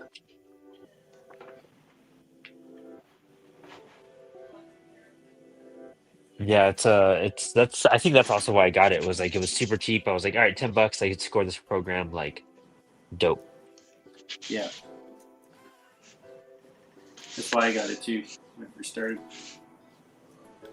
Because I don't want to commit to something. Because how much is Clip Studio Paint? That is a subscription. I want to say it's Oh, like it's a subscription. $40. I can't remember. A year or a actually. month? There's different ones you could get. But yeah, for a year. Something Oh, like okay. that. So, I mean, that's not bad overall. You know what I mean? Something that you use like every day. You know. Yeah. I don't even use it every day. It's just it makes such a difference for digital coloring because just the way it makes selections. Like Procreate doesn't make selections the same way. Like if you want to select all of one color, like if you got your page flatted, and in Procreate, if you select that color, it's only going to select like a section of it. But you might have that color spread out all over your page, and you want to select that whole thing. Like if there's like, I don't know, like a blood splatter or like fire. There's a bunch of little spots around your page. You want to select the whole thing. If this is making sense to anyone. But yeah, Procreate doesn't do that. You have to tap on every little spot. No, nothing. Are you talking to me? No. Oh, okay. Whereas Affinity video just automatically selects it all. Yeah, Affinity will do that. Affinity has that selection Oh, capability. that's good. Yeah, Infinity was free. Affinity Yeah. is free. It's literally a Photoshop clone. Like if you Yeah. use Photoshop, you'll feel right at home using Oh, Affinity. that's cool. Yeah, Yeah, and it's Yeah. and it's about that too. and it's got photo designer. Oh, I guess now it's just all one app. But it's got photo designer and publisher, I think, Yeah. which is just Photoshop, Illustrator, InDesign. That's really cool. Okay. Yeah, it's pretty neat what it's able to do. It's it's combining like pixel based stuff with, so you can do pixel based filters and pixel based editing and coloring, and then go right back into like vector lettering and vector graphic design on the top, and it's pretty cool. It's pretty crazy. Yeah, I'll drop a link to it in the floating chat. Maybe you guys can check it out. And Instagram has just been such a pain lately, I swear to God. Where to do?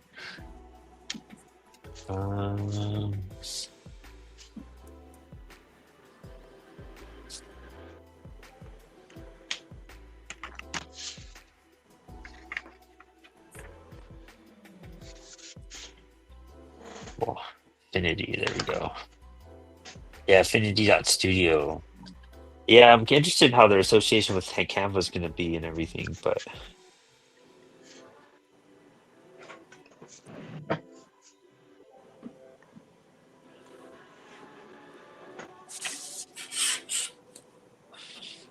well, that didn't copy and paste the right thing.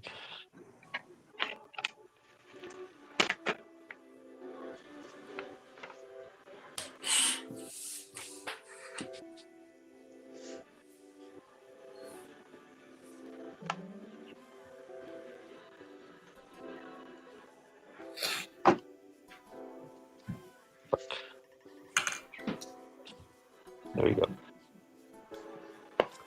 Bada bam.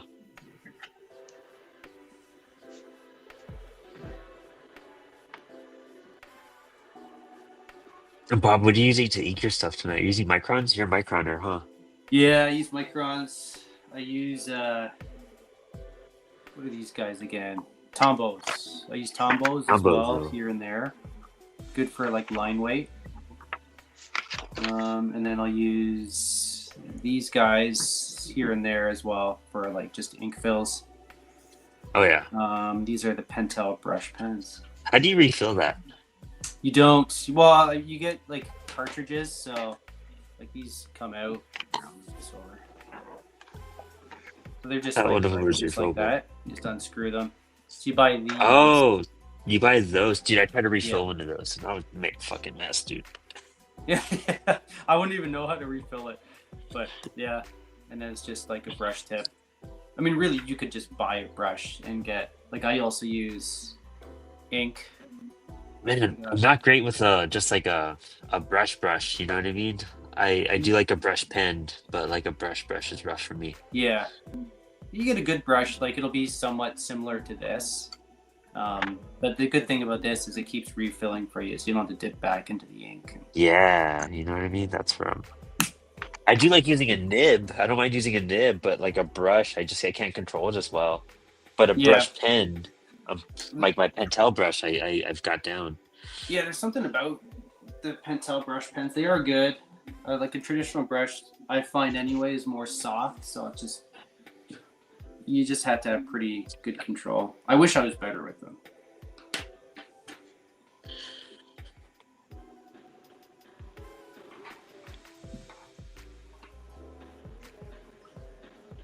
Trying to get that chewed corn texture, you know what I mean? Like when you take a big old bite out of it. Yeah, you get all scribbly and whatnot. It probably looks super light on the screen, but yeah.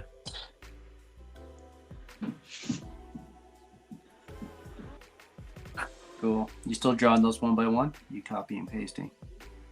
No, I'm drawing them one by one. Sure. It's gonna take me the rest of the at least like it's easier. Okay, at least it's like scribbles I'm doing right now, so I could talk easier. Yeah, for sure. That's when I was spelling out the corn and making these little corn nibs. That was. I had to get quiet for a minute.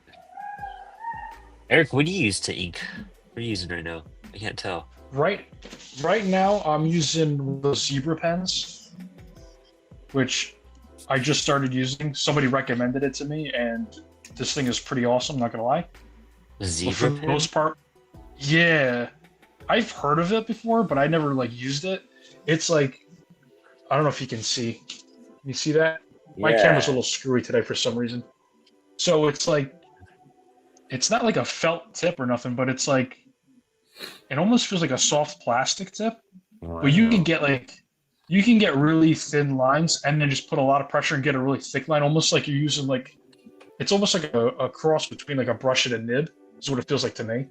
Oh, okay. So I'm used to the brush and the nib. That's what I use most of the time with like an inkwell. Yeah. Like I usually do that stuff, but this has been really good. It's really versatile. It's kind of like the Tombow pens. Okay, Right. I'll dig the hell out exactly. of those. Cool. Well, yeah, these are really good. I love would my recommend them. Tombos have always done me good. Yeah, I like them too.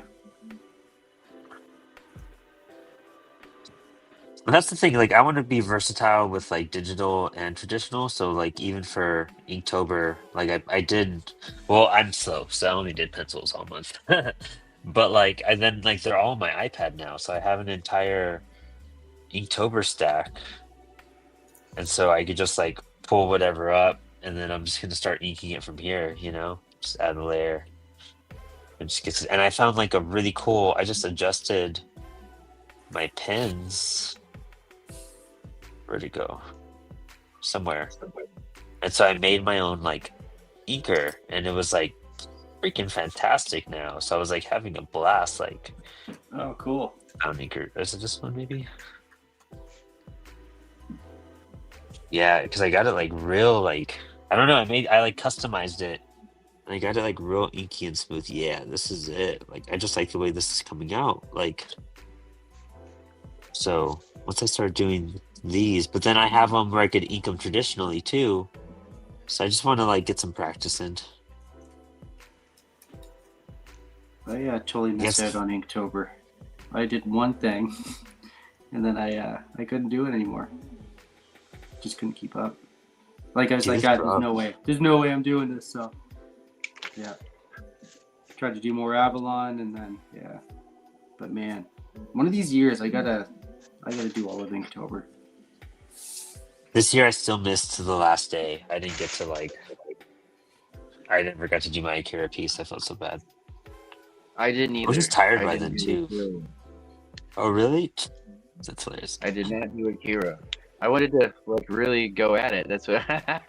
So I was like, I didn't really take the opportunity. I don't know. Something else happened that day when I was gonna do it.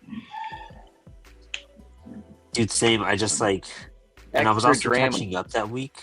So like, oh, I did like what 6, or I think I did like 8 drawings that week for Inktober just to catch up. I was doing 2 or 3 a day. That's great. Also, like, see, I fucking love how this is inking. I'm so glad I customized this pen. This feels so much better in my brain versus the pencils I was just doing. But Inktober's fun. I mean, I do a little bit more every year, so I'm happy for that growth. You know what I mean? Yeah. It's hard to find the time to do it. You know, like. I was doing it for I draw more first thing in the morning. I was gonna say that. Yeah, like I woke up each day and I was pretty much waiting for my coffee to get cold, and when I did each drawing, you know. Oh, nice. Oh yeah. So I'm a early start kind of person sometimes. It's crazy. I will write in the morning because that's the best time for me to think and have that part of my brain going. But in the evening is my drawing time. Like, I even if I try to draw in the morning or the afternoon, it doesn't really hit me until the evening, and then I really get into it. Dude, now I'm on to the Swamp Thing right now. Plus, I got my point, like the point, like my tip on this one. I like customized it, and I really like the stroke I get out of it. And now I'm just like obsessed. You gotta start marketing that. Brandon's Dude, custom I'm just brush, CWS inker. Dude, we totally should do that, honestly. Get some custom paper behind there. Yeah, there you go. I'm trying to like talk to companies like True Grit and what's the other one I use? I forgot, but like these like pen companies and see how we could get like a sponsorship or a deal or something. Cool, that'd be awesome.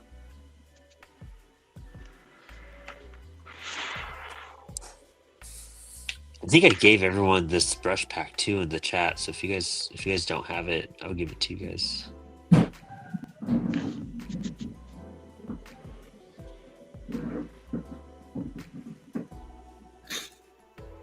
I think that's also like once I discovered like a nib to ink, like I was like, this gives me the point and the little lines I want. Like I always want it to feel thin, and then I like thickening them up if needed. Like I don't like thick pens.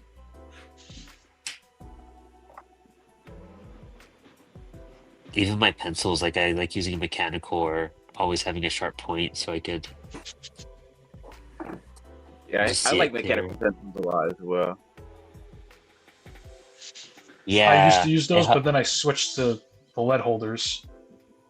See, Saboteur hooked me up with a lead holder, and it's the coolest thing ever. I'm learning how to use that 2mm lead, though. That's the rough part. Do you know what the rough part is for me for that? Is actually sharpening them. Because I have the sharpener that goes with it, and for some Oh, you reason, do? like, yeah, you have to like spin it, like not like you're, like you have to like actually like churn it, and it's like it gets caught a lot, which is like annoying, unless I'm doing it wrong, which I probably am. But that's the only annoying part. Other than that, I think the quality is good. Yeah. Yeah, because like, but like some of these I did, Yeah, this one you can tell I use the 2mm because of how thick some of these lines are and the shade of the blue. But then this top part, I could tell I use my mechanical pencil. I'm a little sloppier with the 2mm. Yeah, you just have to learn how to use them. Yeah, it's just practice. Learn how to use the sharpener, and then the other thing too is learn how to draw with them, because if you're drawing right with them, they'll stay sharp. They won't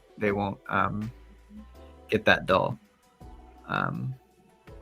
It's just all just about like making sure you're not rotating it in your hand and stuff, or like going at it at a weird angle. Yeah, they're cool though. I like the lead holders, but you know. I'm I actually feel like with the lead holders,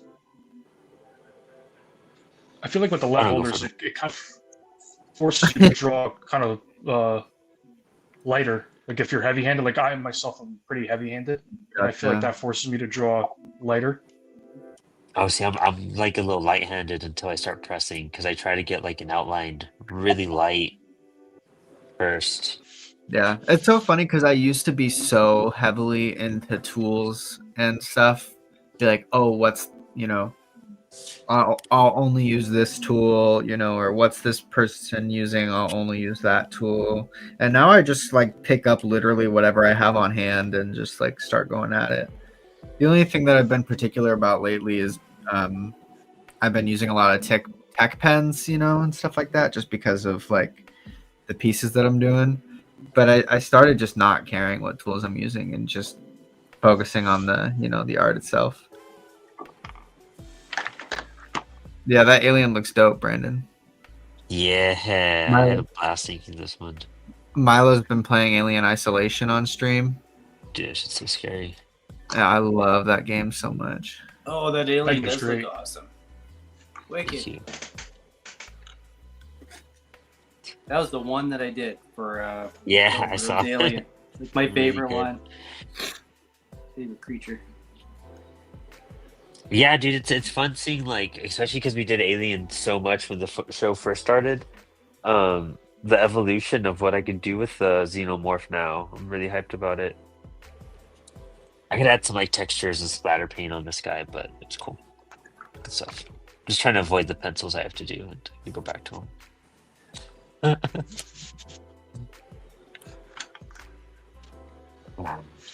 Back to the corn texture.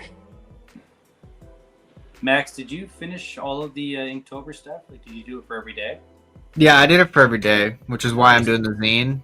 So Yeah. we're screen printing a zine of all the drawings, and we're only doing 31 of them.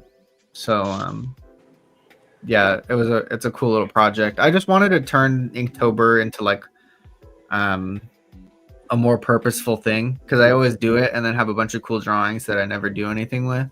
Yeah. So I wanted to have something that I could like put out.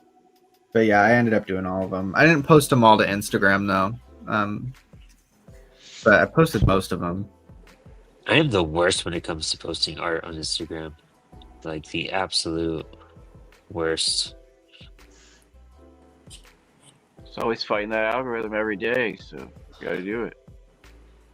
Dude, honestly, dude, my algorithm dips so hard when I share on Instagram. It's so hard. It's so shitty.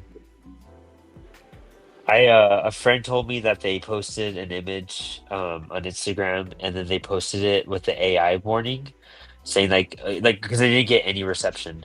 And then they posted it again, but then they said it was AI and it like was like one of their biggest posts ever. And I was like, that's trash. That sucks. Actually, the opposite on Facebook. They don't share it with Facebook if it's AI. It's weird, but they Oh, really? share it if it's weird, right? If you also share on Facebook, if it's AI, it gets no views. If you say it's the opposite. So it's just like messing with the algorithm to see how it works is, you know, key itself, you know, to be able to deal with it. It's so annoying. I hate having to manage social media. That's why like Do we really Inktober have is a so choice? happy. I mean, we're gonna be either plugged Yeah. in the machine or what? What's going on here? What's our choice? What do we have a choice not to be? No, it's so sad. Oh. It's so sad.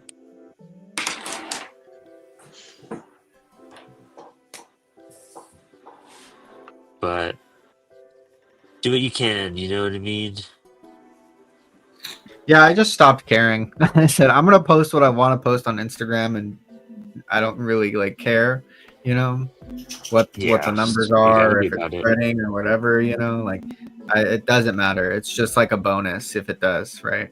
Yeah. And then I'm Yeah, just that's sound. what I'm focusing on is putting out stuff, you know, zines and magazines and community-based projects and my own comics and chasing all this other stuff. Like I'm already so busy with all that stuff. Like it's easy to just pop something up on Instagram and not care, or you know, I'm not like meta putting in keywords into my caption or using hashtags or doing the specific amount of reels a day, you know, or whatever the hell, like because it's irrelevant. You might as well just be you and like be authentic to that. Yeah, it's the It only way helps to like others know how too, to I handle think, it. but like over posting gets your algorithm high. Kind of helps other people if you share them too. You know, that's what I'm trying to do is create like communities where we share stuff so it builds like it's a snowball algorithm instead of just a couple people trying. You have a larger group of people that would just work together as they realize that helps them actually get to more people. Yeah, you see that too. That's what I tried to do with the CWS Instagram. You know what I mean? I run it way different than the Apollo or my personal one, but like honestly, like you have to. That's why I spilled like Inktober. I try to repost to everybody who tags us or stuff like that. Like it's just how can we help a little bit? And that's the thing too. Like Yeah. Max is totally right. Like you just got to figure out what works best for you to manage, and just roll with that because it's so hard to know what works. Well, I mean, we all know what works, but we're just like not doing those things because we don't want to do those things. Like I was even sad, like even with like social media, like all the music, like, and I get it why probably artists are pulling their music from certain platforms, but I was like, damn, I can't put like whatever song I want to post now, and that kind of makes it that much lamer. But I never chose trending stuff to begin with. It'd always be like, this song has been on 12 reels. Yeah. Yeah, same. But some stuff just appeared the other day. I was like, this has never been on here. Yeah. And I thought it was weird that stuff was new, like that hadn't been on there the whole many years I've been looking for it. It just finally appeared. And I was like, that's weird. I mean, I have the album, but the songs haven't been available until recently. So I was like, what's that about? Yeah. Trip me out. But like it doesn't like we just had reposted that this comic goes fascist, the deadline got pushed back until January, and that post has just been doing great and we're getting crazy followers. I'm like, nice, that's what we all want. Nice. Like that's the post I want you guys to notice. Yeah. I want to be part of that, but man, I'm also You got time. I'm trying to finish this thing. If I can do it, I will definitely try to. How far are you on Avalon?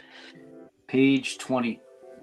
Oh, dude, just do this comic goes fascist. The Kickstarter for Avalon won't be till May I know, but I gotta color it too.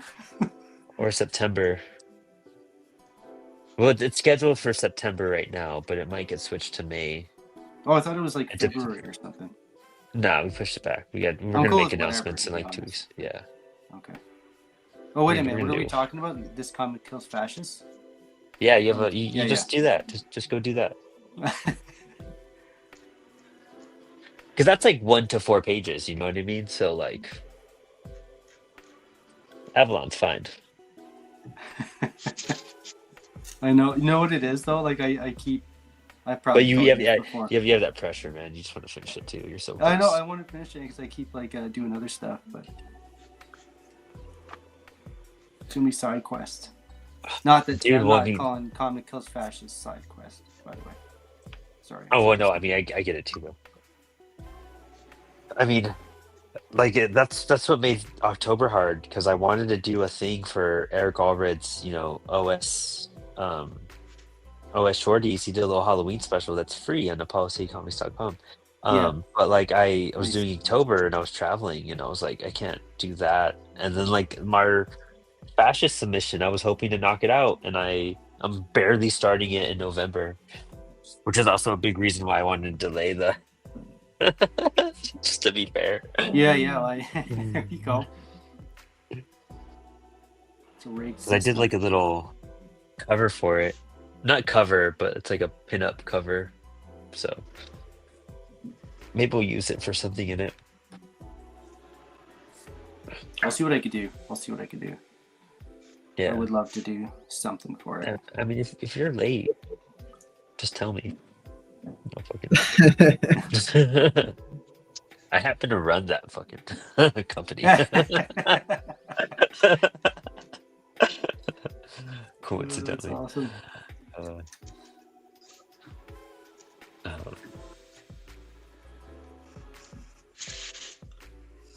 man, everyone's made really good progress in their stuff today. Now I gotta draw a spilled glass. I've never done that before.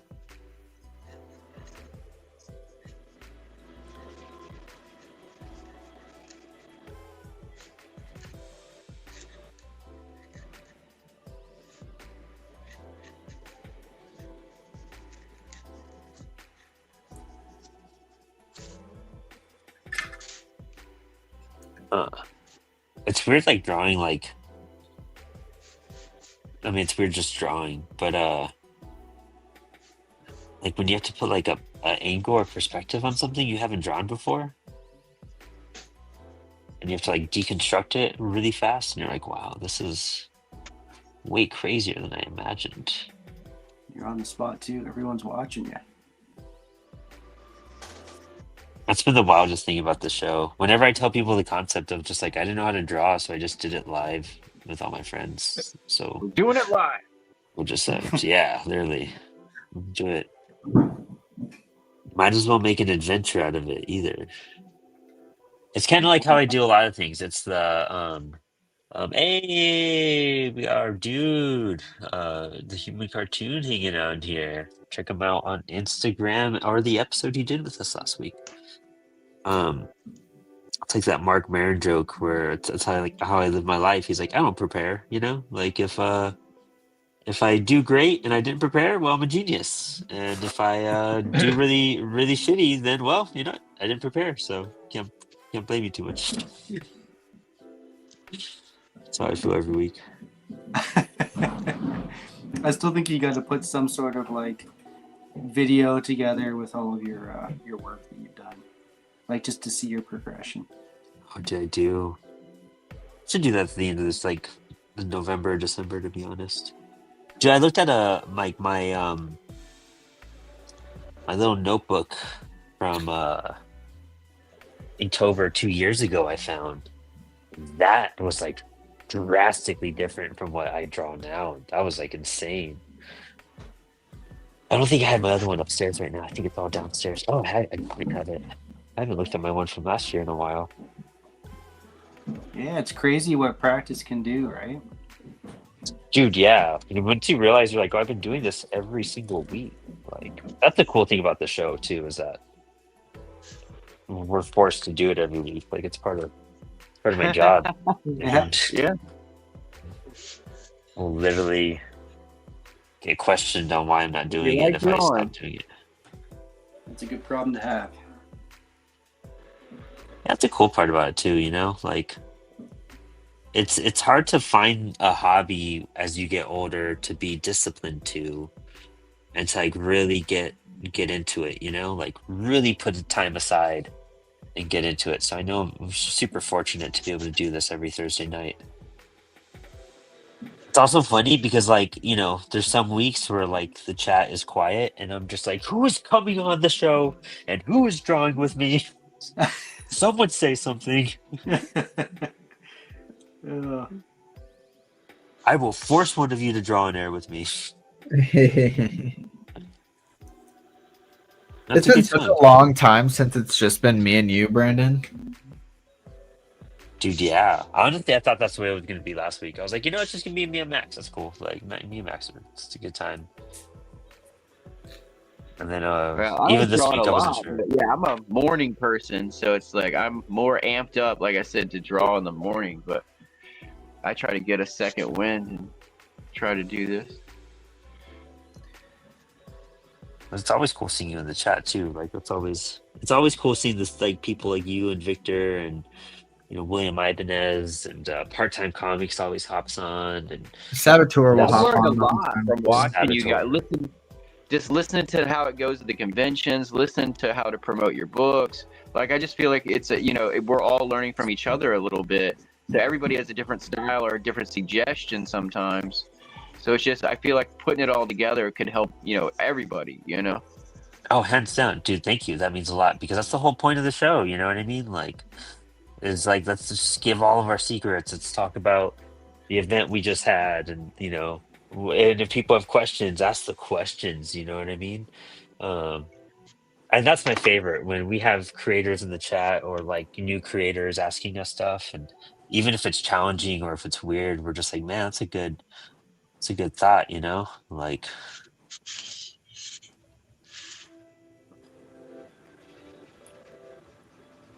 But yeah, it's the show, and what other printing company is doing a live drawing show to help people print comics? You know what I mean? Like, I mean, this can be huge, so just keep going. yeah, thank you. I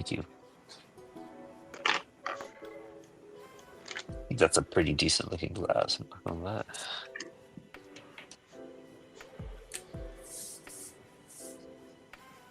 Now that there's a couple people watching real fast. Do you want to give another quick shout out of? We just got a bunch more people that popped in. Do you want to talk about your Kickstarter really fast again, Eric? Yeah, sure. So I guess the people that just hopped on, we have a new campaign out. It's called Baron Templar versus Dracula. It's our flagship character, Baron Templar, and he's fighting Count Dracula. There's a new character that's introduced in that book. His name is Harker. He's like a monster hunter, like cross between like the Punisher and like Geralt from The Witcher. And it's up on Kickstarter right now. And if it strikes anybody's interest, all the old issues are also on the Kickstarter. So anybody wants to catch up on that. And super excited about it. And hope everyone likes it. I think that's such a it was so funny the way it sounds, like Baron Templar versus Dracula, and fights Dracula. Talk about self-explanatory, right? We picked a good title. yeah, exactly. What's It this says book it all about? right there. Exactly what it says. It's all in the marketing.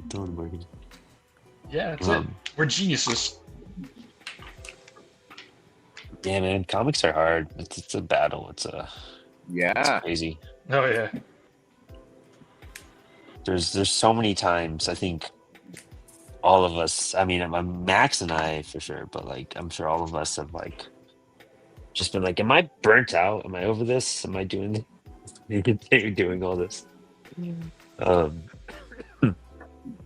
But I'm so excited for next year, man. I'm hyped to end this year. There's this year we had a lot of lessons we learned from working with different creators and who you collaborate with and making decisions and jumping on projects or also opening too many cans at once.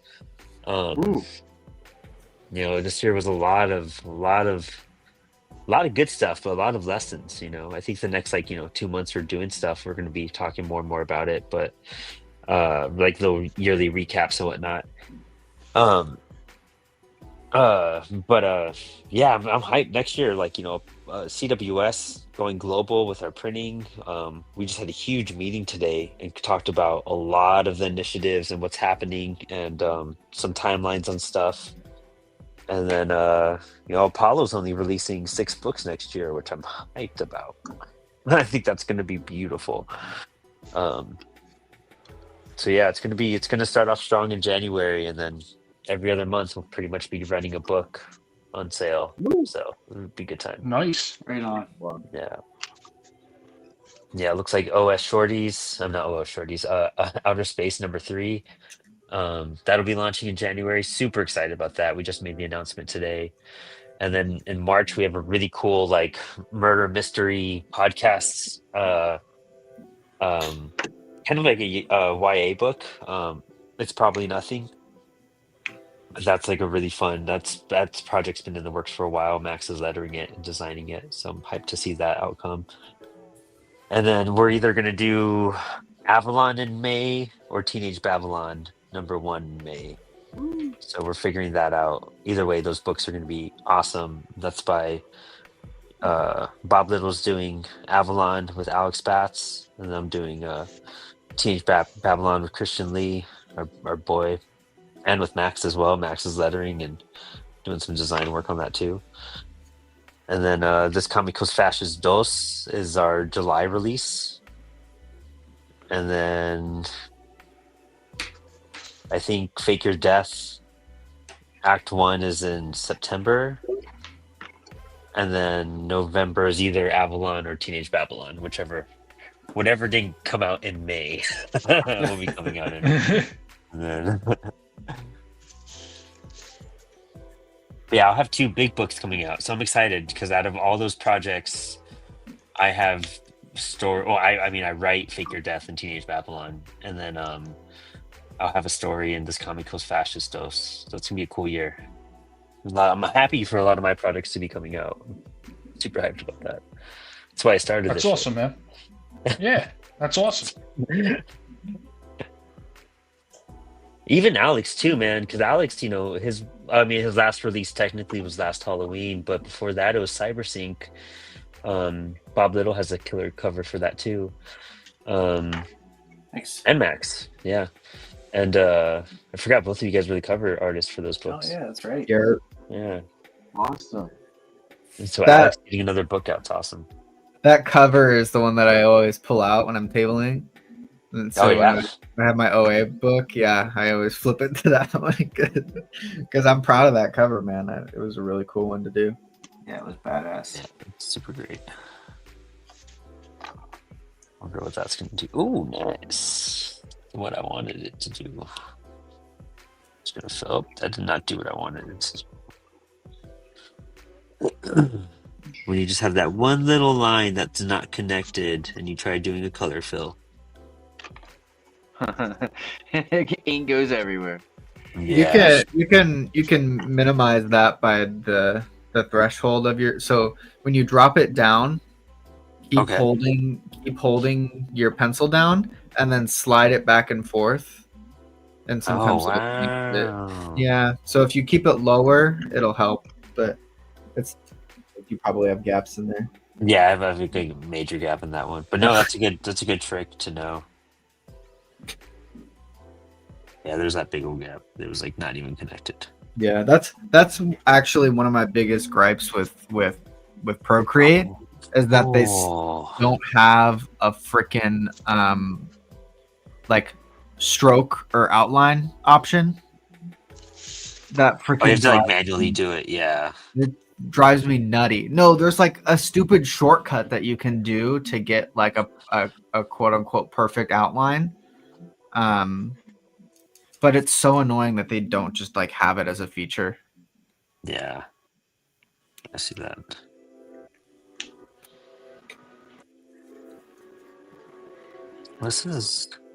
I got more done tonight than I kind of thought I would, so I'm pretty happy with that. I don't know if I'm happy with this font right on top, but like it's definitely coming out. For pencils, it's not bad. It's not bad. Pencils on an iPad, something I've never done before. So on a page. See, I was also like, I did this with Hobbs work. I didn't realize the dimensions I was like working in Procreate. And so like I sent that pin up for Hobbs' book and it was like slightly off and he had to fix it, make a border and whatnot. But I think it came out good. I think he would have told me if it sucked. So No, it looked pretty good. It looked pretty good. oops. And so like I got super paranoid about my page setup doing this digitally, so I hope it's all good. What am I missing right here? It's so What? crazy because it changes between programs and file types and all that stuff. It'll change your the size of your canvas or the technical Yep. amount of pixels or the DPI. It's so annoying. Yeah, that's what happened to me. The DPI got like switched, and I didn't even realize that it went down to like 280 or 260, and then just my size was I miscalculated it, so I just put it at 11 by 17 inches, and I threw the template on this, so Gotcha. I think that'll work. But like, you know how you're just scared the whole time until you find out. You just fix it in post. Yeah, I have a max for that, so good. Yeah. But with that, you know what? Why don't we do our little round table? This has been a great night. This has been super productive. You guys are all awesome. And I just want to remind everyone we're doing that virtual con the end of the month. We're teaming up with Sierra Nova Comics. If anybody wants to be on a panel, please just let me know. I have links for the application. I'm gonna redrop it in this building chat probably this week. So, you know, Eric or Roman, if you guys want to come on, we're actually doing a Spilled Ink episode for that virtual con Friday night, 7 to 9 p.m. EST. It's actually National like Illustrators Day or Illustration Day that Friday, so it'll be a cool little sync up. But Cool. this has been awesome. Let me do a little roundtable. You know, Roman, why don't you let us know where to find you, what you're up to, or anything you want to announce? And show us your work too, if you can. I go by Zelgatas. It's spelled exactly like that on screen. I also render stuff. That's a whole different site, but that's Roman Cult. And I do the animation stuff, and my main animation is Red Grid, but I'm working on other stuff all the time. Most of my time is spent video editing, to be honest. I probably spend 30 to 50 hours a week video editing clips. So it's like, it's very time consuming. It's like, I try to make videos and, you know, I'm hoping to get noticed, you know, to hopefully, you know, help someone out with another project or do music videos for bands and stuff. Ooh, that's good to know. Oh yeah. Yeah, if I have some leads for you, I'll definitely let you know. I think there might be some people that could use some of that. So we'll definitely, it's good to know that you do that. Oh yeah. Hobbs, why don't you give us a little update and let us know what you're doing? Anything special too? I've got the winter market December 6th and 7th. If you're in Winchester, I'll have these ornaments. But right now, I'm in a stage of creative incubation for Fuzz Bouquet, but it's coming. Yeah. If you go to fuzzbouquet.com, it's a comic about a fuzzy monster who wants to be a cheesemaker. But his fuzz keeps falling into his cheese and nobody wants to eat fuzzy cheese. Anyway, he goes on this long misadventure and meets all sorts of crazy characters. And there's 5 issues right now, and I'm working on the 6th, or I'm getting ready to work on the 6th. So, fuzzbouquet.com. You think you'll make a trade after the 6th, or? Yeah, that's the plan. I want to do a trade after the 6th, and then maybe start looking for a publisher. Because the whole self-publishing thing, I'm running out of gas, and I really would like to just focus on making the book and not focus on any of the marketing or the printing or any of that stuff. I don't know. It's just too much. Yeah, I feel that. I feel that. Dude, always great to have you on, Hobbs. And you know, if you're working on this throughout the winter season, you could come on as much as you want and get some work done because you made some mad progress tonight. So yeah, thank you. Thank you so much for having me. Yeah, dude, always. Like you'll be, you know, we get a lot of people on like during the summer, like our teachers, like Jade and Home Slice Pens and Pedals, Aaron. They're like our summer wave. So maybe you're our fall winter in-house artist while you work on these.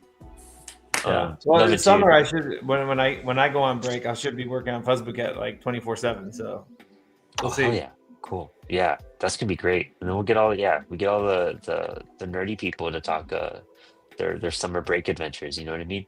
Yeah. Love that. And Bob, damn, that's looking great, dude. Gosh, so clean, dude. Thanks, man. So black. Love the ink fills. Yeah. Yeah, anytime I could do an ink fill, I'm gonna do it. Yeah, good stuff. Yeah, promote where your stuff is at and anything else. So it's bob.little.art on Instagram. A little bit on TikTok, but not that much. So mostly Instagram. And this is a page from Avalon, and I'm doing the art for that. And it's with writer Alex Batts. Coming out at some point. When did you say again? Either May or September. May know or it's a big September. gap Okay, of cool. next year. Depending on who finishes first, I guess, right? Yeah. It depends if we record a song for Teenage Babylon or not. Okay. That's the Cool. All right. Yeah. So it's a cyberpunk title again. Alex Batts and I, we connected through CyberSync, that anthology you guys released through Apollo.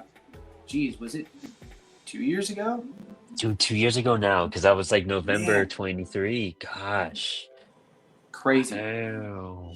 So yeah, he had this idea for this really cool story set in this cyberpunk city of Avalon.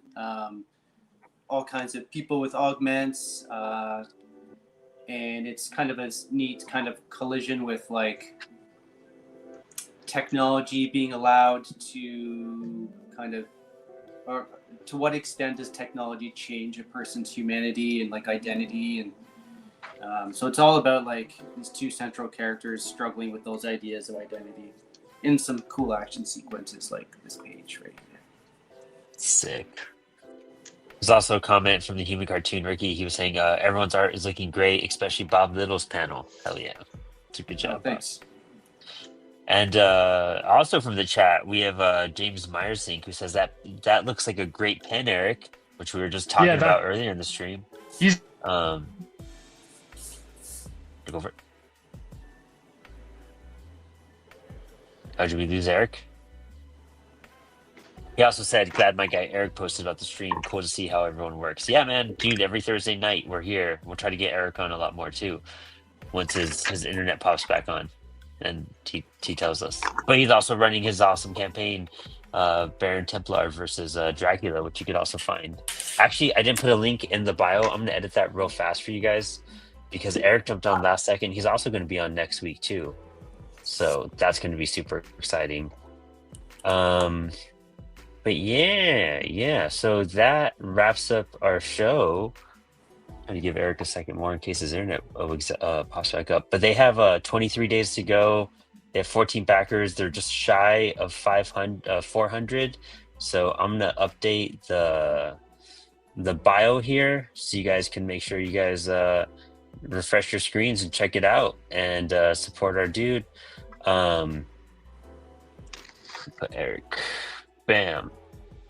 But with that, everyone, thank you guys so much. And I hope you guys... Brandon doesn't Keep care about drawing. what I have to plug. Oh, I'm so sorry. I was trying to fix that thing for Eric. But yeah, Max, do your plug. It's so funny. No, it's good. You can find I me. didn't even plug a CWS or Apollo. I'm not even done. No, Max, I don't do your know plug. what you're doing. I have to man. do my plugs. I was just trying to get that Kickstarter plug in for Eric. There you go. That's so funny. You can find me at Art of MF on Instagram. You can go to my website at artofmf.com to just check out my stuff, or you can buy my stuff at murderofmagpies.org, and there's an Art of MF tab there. And I've got 2 big zines coming out. Gag submissions just ended, and I just put it together today, so that's going to get sent off to the printer pretty soon. But that's a DIY community-based fanzine that's got open rolling submissions. So if you've got extra stuff you want to put in, I'm already starting to work on the winter edition. So go check out my Instagram bio to submit to that. Also, the Inktober zine is coming out soon. And I'm going to be opening up pre-orders for both Gag and the Inktober zine pretty soon. So keep an eye out for that. Love that. And we got Eric back in. We stalled long enough to get him to do a shout out. Eric, I also updated your Kickstarter in the bio here. People just need to refresh their screens. Alrighty. Yeah, sorry about that. My internet went out for a second. I was like, what the hell's going on? No worries. But yeah, let us know where we can find you, and another shout out to your Kickstarter. All right, so I'll start with the Kickstarter. Again, it's Baron Templar versus Dracula, and that is about our main character, Baron Templar, fighting Dracula, because the marketing is just that good. In all seriousness, you can obviously find that on Kickstarter. All previous issues of Baron Templar and also our other flagship book, Astral Alliance, is also available on there, and our spin-off book of Baron Templar, Cygnus and Aves, is also available on there as well. We are going to have alternate covers for the Baron Templar versus Dracula. One will be a virgin cover with the character Harker on it. And another one will be actually a different rendition of the book. It'll be a black, white, and red version, kind of to pay homage to like those old Universal monster movies, like with the whole black and white and everything. That's the one I got. What'd you say? That's the one I got. Looks sick as hell. Oh yeah. Yeah. Oh, you're gonna love it, dude. It's gonna be awesome. So that's what's going on now, book wise. And after that, Baron Templar number 4 will be released after that. You can find us on almost all social medias except for TikTok. So we're on X, we're on Instagram, YouTube, Facebook, Threads, all with the company name, Future Vision Comics. So and we also have an official website. So if anybody's interested in what the other characters look like and what the other stories are about, you could go literally on any of one of those and you can get information. We just launched on Global Comics, so if anybody's into digital books, they don't want to, spend money on shipping or don't have room, for comics, whatever, and they have a, subscription with that. We put up all the books on there, and Baron Templar vs. Dracula will also be on there once the campaign's done. So that's pretty much what we got going on. Oh, and we will be at Garden State Comic Fest. If anybody's in Jersey, wants to stop by and say hello or whatever, we'll be there. So nice. That's everything. Dude, congrats. So glad you came back on the show. It's always a pleasure. You guys are killing it. Even James is saying none of the Future Vision books have not been solid because they've all been freaking great. I hate him to say that. The paid advertisement. Actually, I did a Cat's Comics and Coffee episode on Astral Alliance number 1. It should be coming out. I think next week. I have it scheduled because we had to build a backlog a little bit of videos to launch it. We got so much stuff in, and life got. It sucks. I launched that show and then I had to travel for 2 weeks, and then I had a week off of vacation, so it just got put on pause. But I promise everyone who sent me books, I'm making videos for them. All the Kickstarters we've backed, CWS or me, on the Apollo account. I'm going to be doing content on that. So super excited. Keep an eye out for updates regarding our print on demand. We just made some major updates today, so we're really excited. And I got a timeline on our new website, which is amazing. But yeah, tonight I worked on my submission for this Comic Kills Fascists. It's gonna be a Batman Year 1 homage. So I'm hyped that I got to do some digital pencils and hang out with you guys. So don't forget to check out Apollo City Comics at apollocitycomics.com. We have Lost Incarnation number 4 up on Kickstarter right now. If you guys could help get that funded, and that's how we're wrapping up the year. And then we'll be launching in January with Outer Space number 3, and a really cool announcement, which I can't say yet because it's not like official. So I should wait till it's official. But we'll get to that soon. So thank you guys for tuning in. And stay tuned for all the wild, insane indie comic news we have coming your way. And thank you all for joining us tonight. I had a blast. Hey, yeah, anytime. We need to talk more.